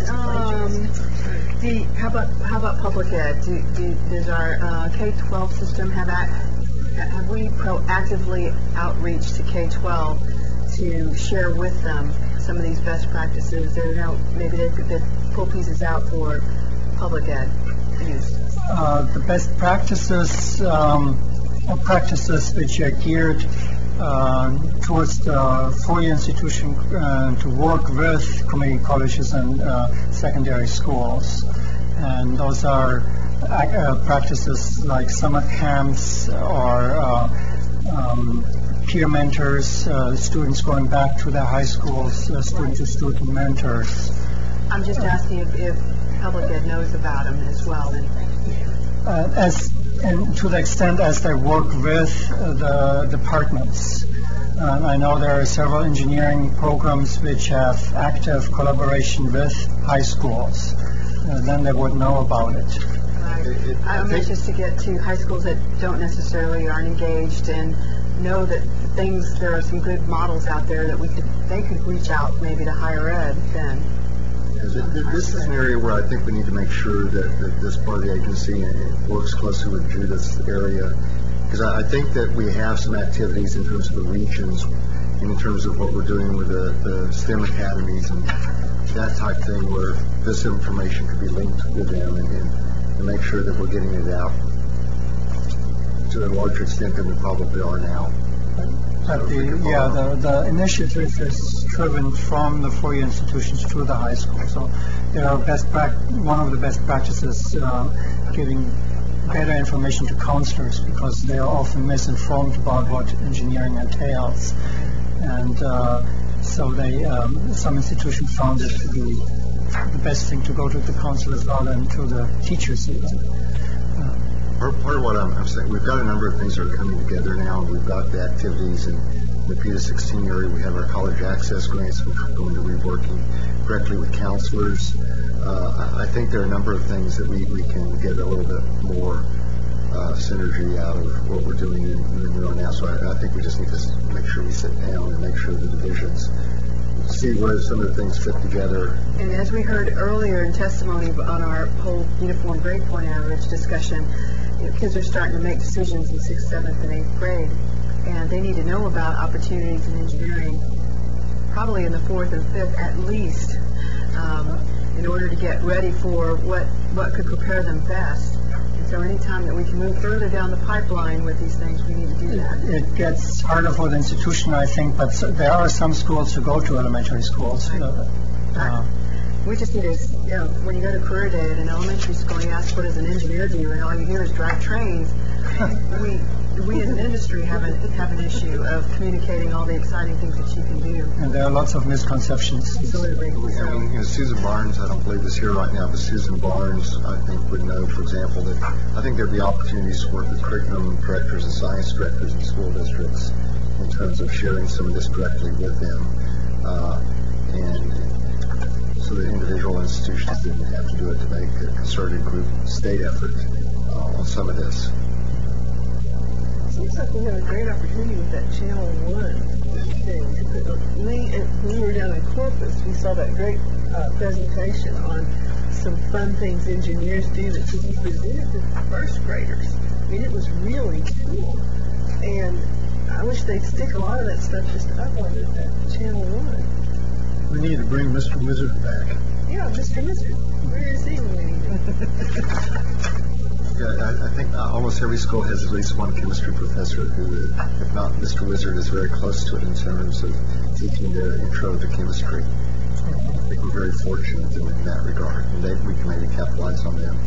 Especially in Texas, though, we have the depth and breadth of all that engineers do here in our state, and we ought to really put on the push. We need that. We need to get somebody on the board who's a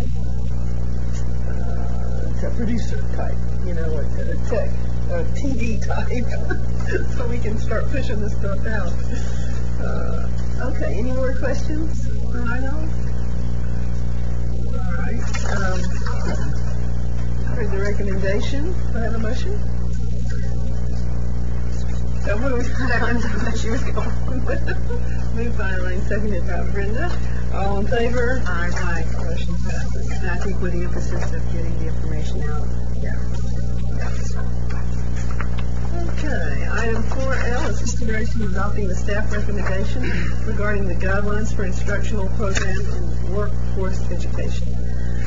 For use in program development, approval, and revision in public higher education institutions offering 2-year and certificate programs. Mary?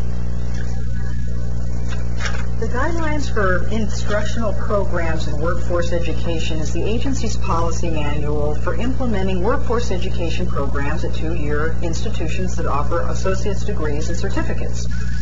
The coordinating board staff invited public comments and recommendations regarding the content of the guidelines, and they made changes based on the comments received. The changes are summarized in Chapter 1 of the proposed guidelines of the report you see in front of you today. Of special interest to the board is a change in policy for new program approval at colleges where institutional effectiveness standards are not being met, as described in Chapter 5.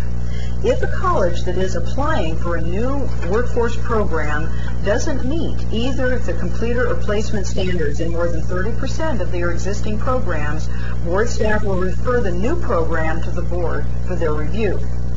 The staff recommends that you do approve the 2008 edition of the Guidelines for Instructional Programs in Workforce Education, and that you authorize the Commissioner to approve subsequent revisions to the guidelines.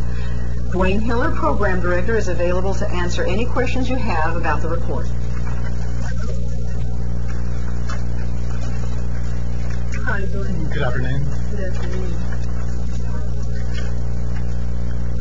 All Are there any comments you'd like to make to us about this?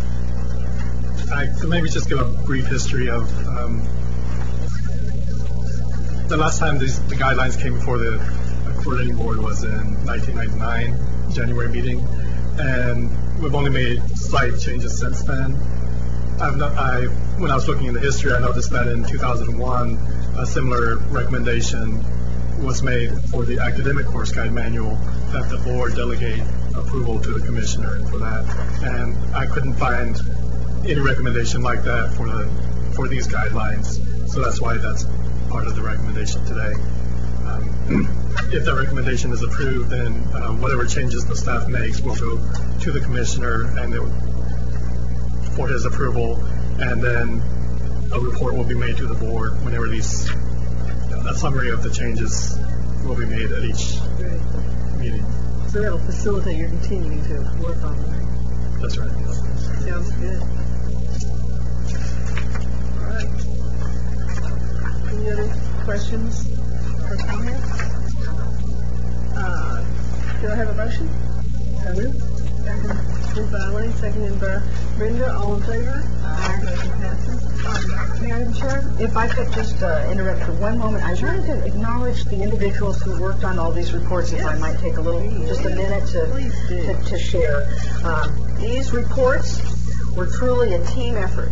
Essentially all the staff of the AAR division worked on these reports, and I just wanted to mention just specifically the individuals that worked on all of these reports, if we could just take a couple of minutes.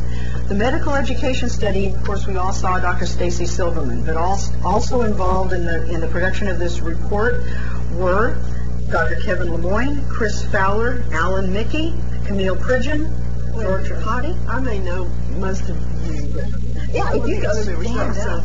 Wave or stand up or something when your name is. That would be great. They're not all here, I'm afraid. That's why I decided if I could. Whoever's here. Okay. Well, we'll just start again. Kevin Lemoyne, Chris Fowler, Alan Mickey, Camille Pridgeon, Georgia Hottie, I don't believe she's here, Elizabeth Nayar, who's running our PowerPoint today, and of course Stacy Silverman, and I was involved to a point also. The legal report, Alan Mickey again, Chris Fowler, you're going to hear a lot of the same names, Vanessa Davis, Jim Turtelot, Kevin Lemoyne, Elizabeth Nayar, and I'm going to mispronounce his name, Mayar Entersanti, and of course myself a little bit, Enterazi. Who's an intern? Who's an intern, and he did magnificent work, and we miss him terribly already. I won't go into every detail, but just again, there's a couple of other names I just wanted to mention, not specifically to all these different reports, but just recognize that a lot of work went into these. Another individual who needs to be recognized is Emma Rodriguez, of course James Goman, Cheryl Rosapal and Cindy Valdez, and again Chris and Donna, and Rhonda Jenkins, Reinhold, who of course we've seen, Jan Halfelder, who's actually left the coordinating board, and of course we just saw Dwayne Hiller. But I did want to let you know that the individuals that you saw are just the spokespersons for the team effort that went into all these reports. Thank you very much. Ever since I've been on the coordinating board, I've been tremendously impressed by the quality of the writing and the thinking, and you all did a great job on these reports. I really enjoyed reading them. Thank you so much. Welcome. Item 4M is consideration of adopting the Graduate Education Advisory Committee's recommendation relating to the 18 characteristics of doctoral programs. Mary, will you explain these to us? Yes, Madam Chair. Thank you. As you'll recall from an earlier agenda item, the GAC has been assisting the staff, remember the Graduate Education Advisory Committee has been assisting the staff carry out the recommendations that were included in the Doctoral Education in Texas report that was adopted by the board back in July of 2004. One of the recommendations that the GAC identified in this report was that the Texas public institutions should make public to the potential and current students any information about their recent doctoral graduates by program. The Graduate Education Advisory Committee created and recommended this document to the staff with the goal of improving student access to information about doctoral programs in Texas.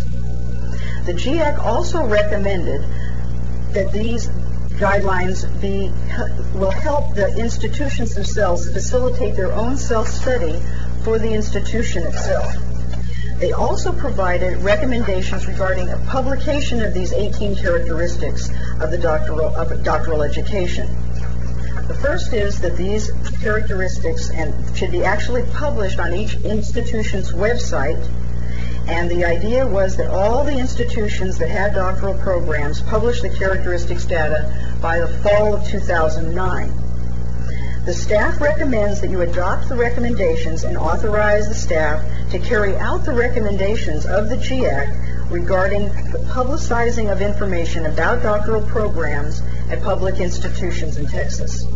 Dr. Kevin Lemoyne, the Director of Academic Programs, and Dr. James Goman, Senior Education Specialist, are both available here today to answer any questions that you have about the characteristics and the recommendations regarding the publication of these data.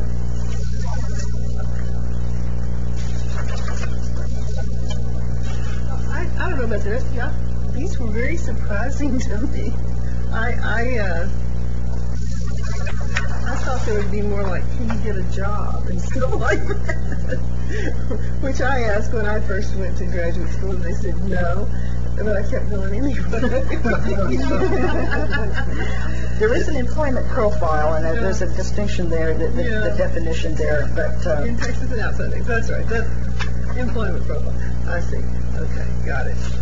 Is the GIAC composed of, I mean, we've got large institutions, small, rural, urban. You've got a great mix of folks on the advisory committee, right? Yeah, every institution type is represented well in the GIAC, and it's made up primarily of graduate deans from across the state.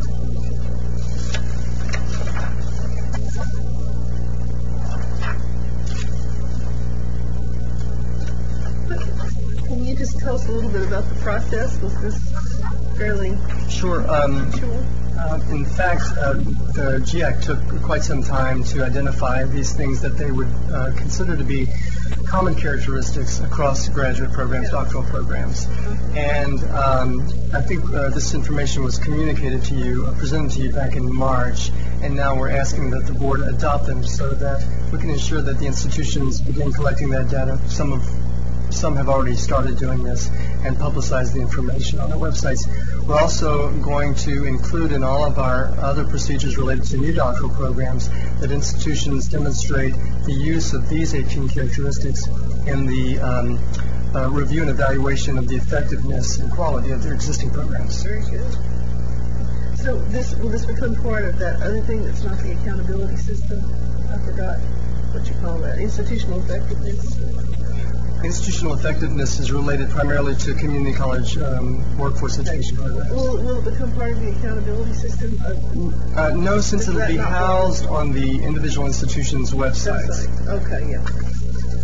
So a potential student the goal is for a potential student to be able to have an idea of a different program. And was it looked at from what do students need to know, or what would we like students to know? I think both. I think the main question that the GIAC wanted to answer was, what would prospective students want to know in comparing similar programs across the state to determine which one meets their needs? A question that occurs to me, I don't know if it was asked, was did anyone run these by students to see if that are in programs to see if they would have liked to have known the answers to these questions before they enrolled in a program? I know we have student off in the back. So yes. Okay. Another question I had was in regard to schools that have 80 or 90 doctoral programs right now. Putting together this information, even given the time frame you're talking about, is an enormous amount of work. Is this something that if we're going to do this, we should give more time to do? That it's something that new programs should be expected to do it, that the schools with, or most of their programs are existing, have more time to develop this? Have you talked about? Absolutely. I think we certainly need to be flexible in terms of the time frame for rolling it out for those institutions with lots of doctoral programs. That was the recommendation of the GIAC. As this was discussed, they said, we can easily see that the institutions that have a smaller number of doctoral programs will get on the ball quickly, but they urged us staff to work with institutions closely, particularly larger institutions. They could easily foresee that those institutions it would take them longer to get the data collection in place.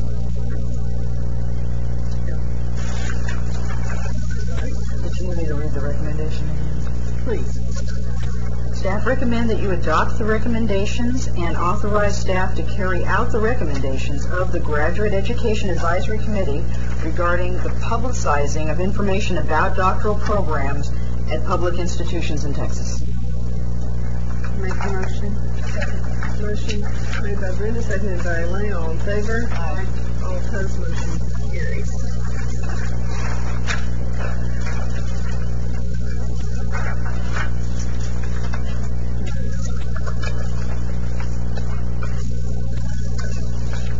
We're on N. Yes, ma'am. Okay. Item 4N is consideration of adopting the Commissioner's recommendation relating to an amendment to Section 7.3 of Board Rules concerning definitions. Mary, will you explain this to us? Yes, ma'am. I want to call your attention to the goldenrod document that was just passed out today. The comment period for this particular agenda item ended on September the 15th. So in your initial agenda materials that you received in advance of the 15th did not include the comments with respect to this particular agenda item. But specifically, the definition in question is the classification of instructional programs specifically the instructional program code, the SIP code, in section 7.3, number 17 of the board rules. And you have it there in front of you today on that goldenrod piece of paper. And as you can see in referencing that, what we're recommending that the board do is to strike the word associate from the first sentence of that definition. The change more accurately defines the SIP code and eliminates the possibility that an approved degree program is incorrectly limited to the associate degree level.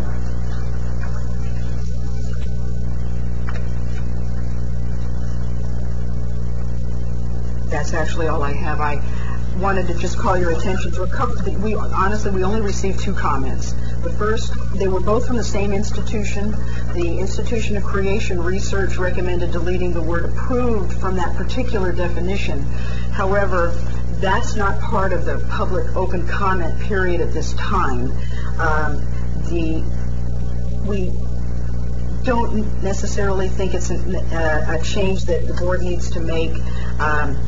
We have the comment there for you, and as you can see, the comment really refers to language in Chapter 7 that already has been adopted by the board, rather than to the proposed change to the rules that is actually available for public comment at the present time.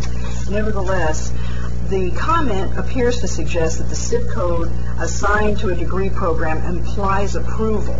So staff does not agree with the suggested change. The SIP is a program identification system developed by the U.S. Department of Education for institutions across the country to identify and classify degree programs. And so we feel that the approval of degree programs is a state responsibility, so we're not planning to bring you that change back at a future board meeting. The comment, though... That code, by the way, it goes into... The program's going to just great detail. So they're not just broad categories. So it would be difficult not to find a code that would fit a program that you would submit. And it is common across the country, which is important.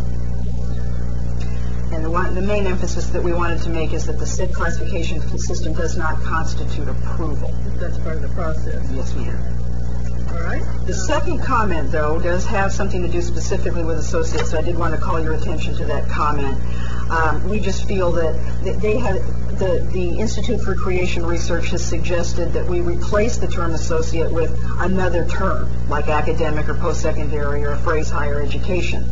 But we feel that the suggested change can be accomplished just as effectively by just simply deleting the word associate itself.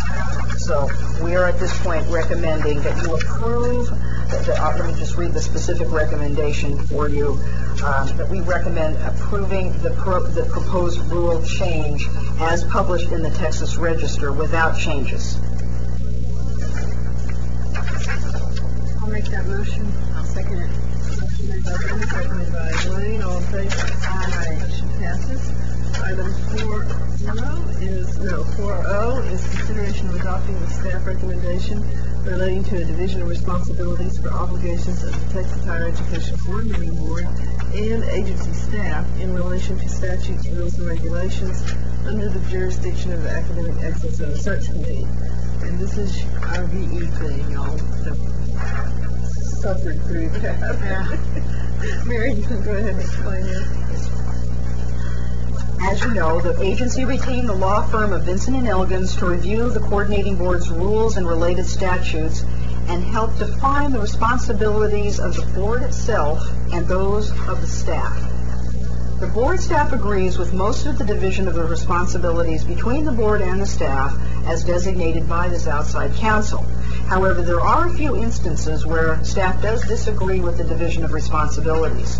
In your materials, you'll find a table that provides a summary of these instances, and that table is followed by the specific rule, a staff recommendation, and the rationale. I'll be happy to answer any questions that you may have about these suggested differences between ourselves and the outside counsel. But I did want to ask if you wanted to consider each item individually, or would you prefer to consider the staff's differences with outside counsel's designation as a block? I have spoken with our own general counsel, Bill Franz, earlier today, and he has let us know that the board can vote as a block. However, it will be important for any board, any committee member to ask any questions prior to that voting if there are any questions that you might have about the distinction of responsibilities. As you can see, essentially, by looking at that table, most of the changes, most of the designations of responsibility that we have an issue with, we believe are really the board's responsibility. And so therefore, that particular designation, for example, staff believes it's within the purview of the board's discretion with input from the staff with respect to these various items. There's only two on there, specifically it's Chapter 6 and one section of the TEC, the Texas Education Code, where the staff is exactly the opposite. So I can cover those if you like, however you would like me to handle it, Madam Chair. Questions or comments? Well, I will say that I found this very difficult to look at on the disc and try to figure out what committee each one of the things were on. It's much easier now that it's broken out. And I wonder, I don't feel too comfortable having thought through this well. And I wonder if there would be a way to for us to we're not recommending this to the board, it's strictly the committee. Actually, each individual committee will be doing essentially what we're doing here today. I think that this is the only committee where staff felt that there was, I'm not positive, I hope I'm speaking correctly. There would be final approval by the board. Here's our general counsel. There will be. And the real issue is whether we could do it by consent calendar, whether we needed actual discussion at the board. That depends on what happens at the committee level. So if the committee level needs to discuss them further, then we would have to, it of course could not be on the consent calendar. Right. This is important. You need to make sure you're comfortable with this, because this gets down to the basic division of responsibility. Yeah.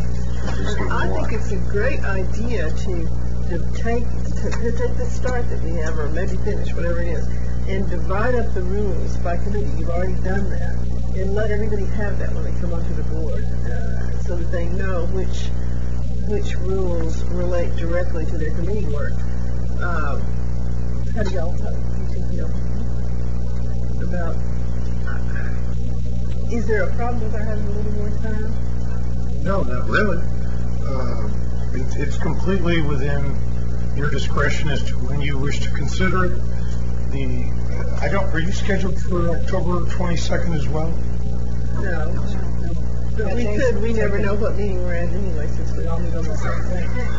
That's got a full agenda already between those two committees. We could, if you want, I would be happy to take you through these. This is something that you requested to be done, so the fact that it's on this agenda is at your request, and if you wanted to delay something to give yourself more time, at least in terms of these areas, it could be done. We can find a way to... But you're saying the most significant exceptions relate to this particular committee. Okay, and so your question is, do we put this on the consent calendar, or do we discuss it? No, that's not I'm saying if you just adopted the recommendations of the staff, we just put it on the consent calendar, we wouldn't discuss it at the board. Given what you're saying now, if it's on the board agenda, we would need to discuss it because you're not comfortable with addressing it today. So that we can do that, and there's no real problem with doing it that way. Right. Can we refer it to our next committee meeting? There's no urgency about these issues. Yeah. So that would give us more time. And I guess, is there a middle column to say what it is today? I thought the middle column was what it was today. Okay. Well, yes, actually, that's their designation of this. Well, actually, if you want, you can look through right now. Yes, ma'am. Actually, if you like, I'd be happy to walk you through it, just maybe a couple of them, just to kind of give you a sense of what we're looking at here. What we have, for example, the very first one is each one of these rules and statutes that's listed in this table. You can reference the next pages, and then as you see, what we've done is we have bolded and underlined the actual phrase of concern. And that's as it exists today. Correct. Okay. And what they're saying, what Vincent and Elgins is saying on the first one, for example, is that this, adopted by the board, should be considered staff. The one problem, of course, is... Let me ask you a simple question. If you can look at the chart on that first page where it says, has the two columns, can you say, just go down and say, which one corresponds to the way it's being done now and which one doesn't? So, in terms of subchapter 4, subchapter B, 4.28B, is it staff or board now? Well, right now, see, that's the issue. It's the... What's being done? What's our current practice? The board. And see, as you can see, the rationale says that for each one of those individual items, okay, so it says recommendation right under it. Says members of the coordinating board have had and should retain this responsibility. So that particular item, for example, on page 2, the very top, the recommendation that we believe that it's within the purview of the board's responsibility and it should be retained with the board. So you're saying what the staff is recommending is concurrent. It agrees with the board's currently doing. That's correct. But in order to... Elkins differs if they take the staff in many cases. Well, you really have to look at each individual recommendation because that is the safest way is to look at each individual recommendation. That's what I guess we said third time. That's what it is today. That's why we should defer this. And I think you need to, if you added the third column, I see. It will be more clear. Yeah. I see what you're saying. Okay. So I can table, move, refer, defer. If you wanted to go to your next meeting, I would postpone it until the next meeting of the committee. That's what I'd like. You'll need a motion, but that's the motion. I will make a motion to postpone this item until the next meeting. Next committee meeting or the board meeting? No, next committee meeting. Second. We'll add, how much will you pay me to second it? And we'll add a third column, so I see what you're saying. So rather than needing to look at the specifics and the bold Or here. misinterpret it or blah, blah. Got it. Great. We'll do that. All in favor? Aye. Motion carries. Aye. Thank you. I appreciate that. Agenda item 5 is comprised of updates on various projects and activities of the staff. Mary Smith and other staff members will be presenting these items. Item 5A, the Applied Baccalaureate Task Force. Item 5B, course redesign. That must be Dr. Davis. Yes, ma'am. There's not much to report on the first one, the Applied Baccalaureate Task Force. We hope to be reconvening the first week of November to complete their review of the Bachelor of Applied Arts and Sciences, Bachelor of Applied Technology, Bachelor of Applied Sciences degree programs across the state.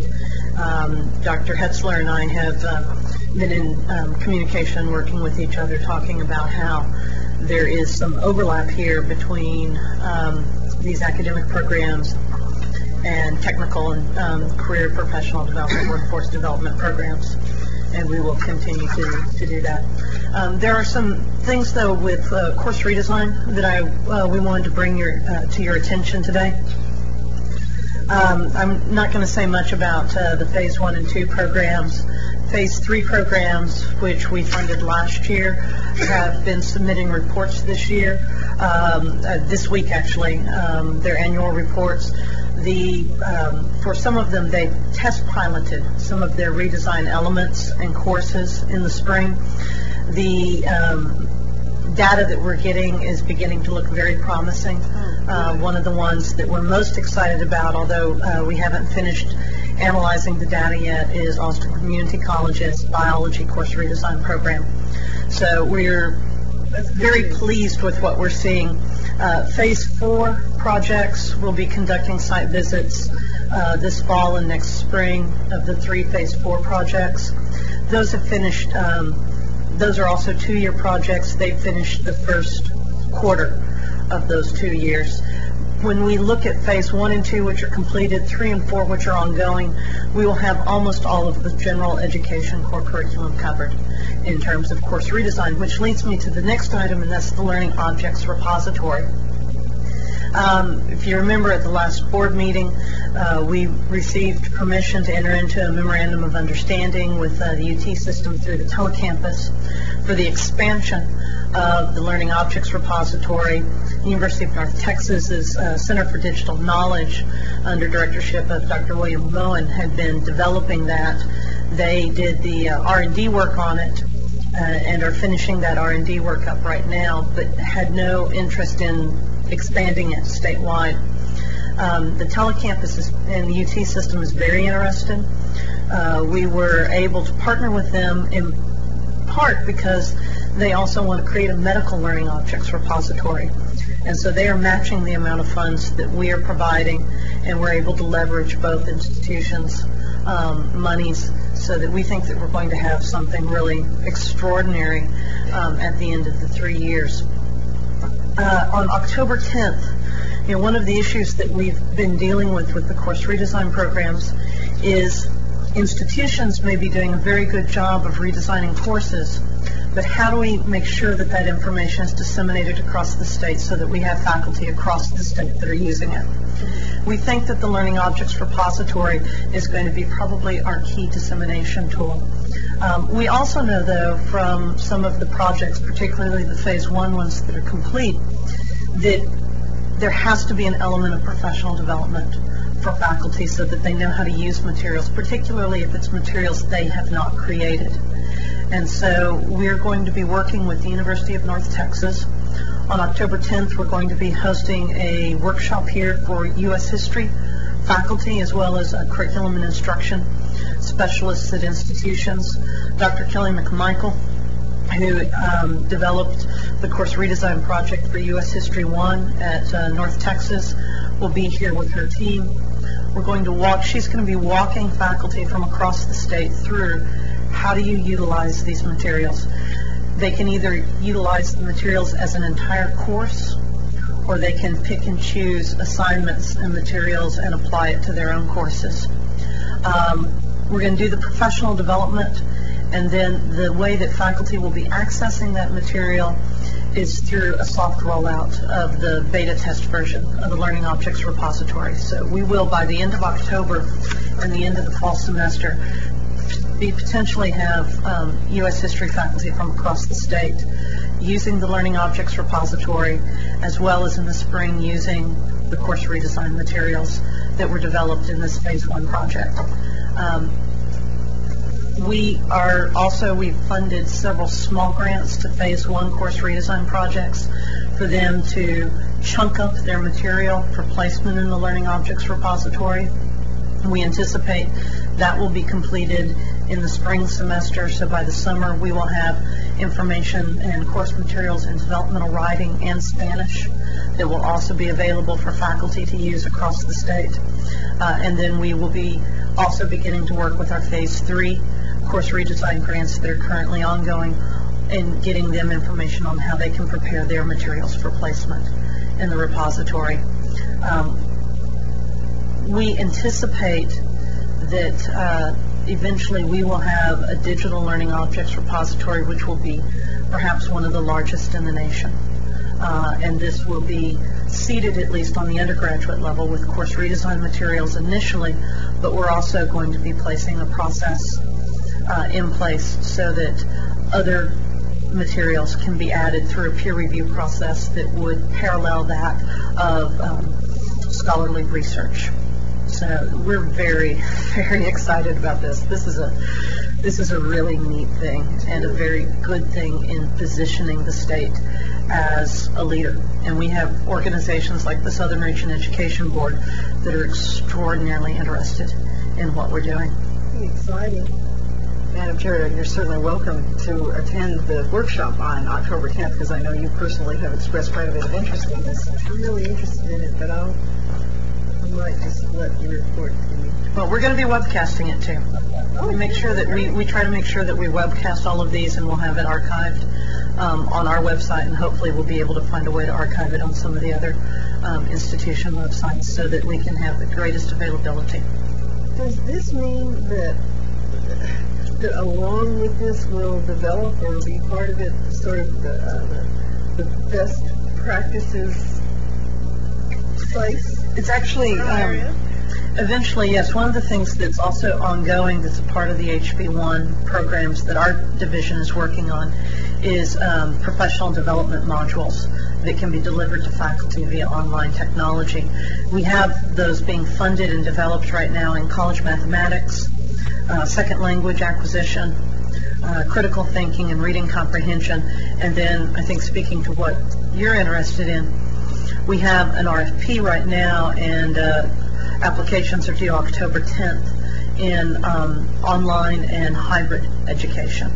So although it's not specifically best practices in the way that you're thinking about it, I think those issues are a part of the larger development. And we're trying to make sure that in addition to course redesign materials, we're addressing accessibility, but we're also addressing faculty professional development so they know how to use materials and know what the best practices are that they can incorporate into their courses. Sounds fantastic. Very exciting. Thanks for that report. Sure. Anybody else have any comments or questions? I guess is that our last thing, Mary?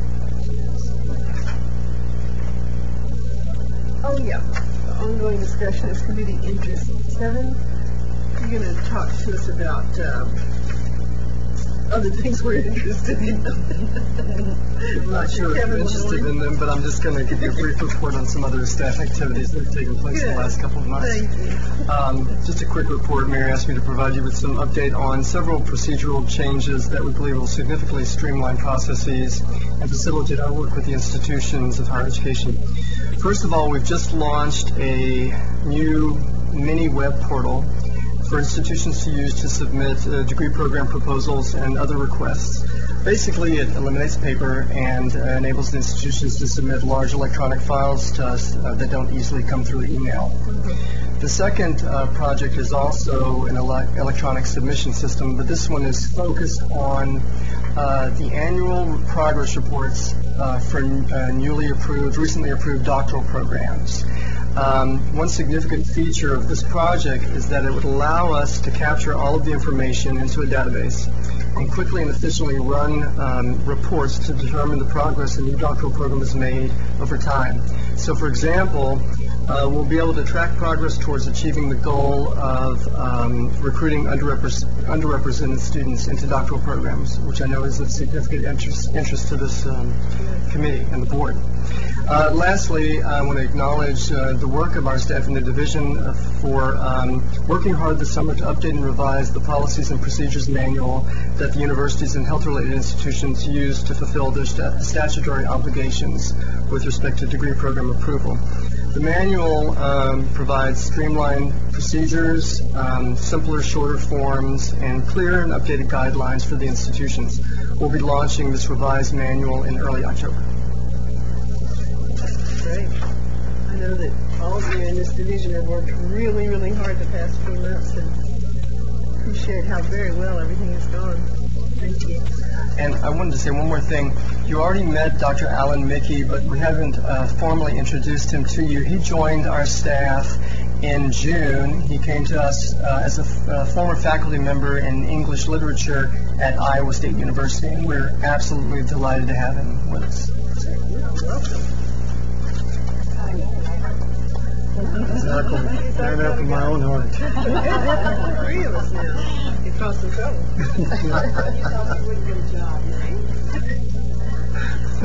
Okay, this concludes the business of the Committee on Academic Excellence and Research. Do I have a motion to adjourn? So moved. Second. Okay. Thank you. Thank you very much.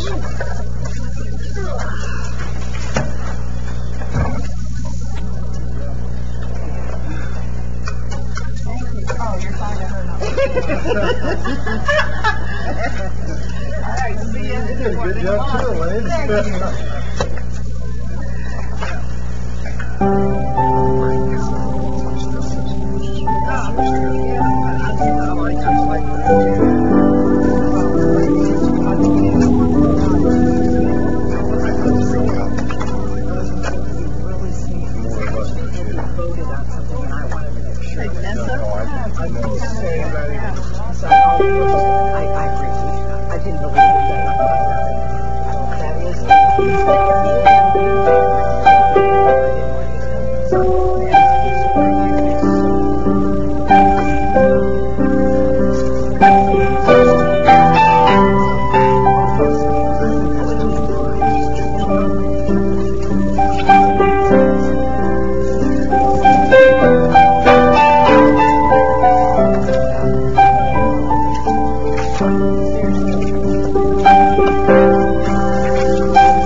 outside.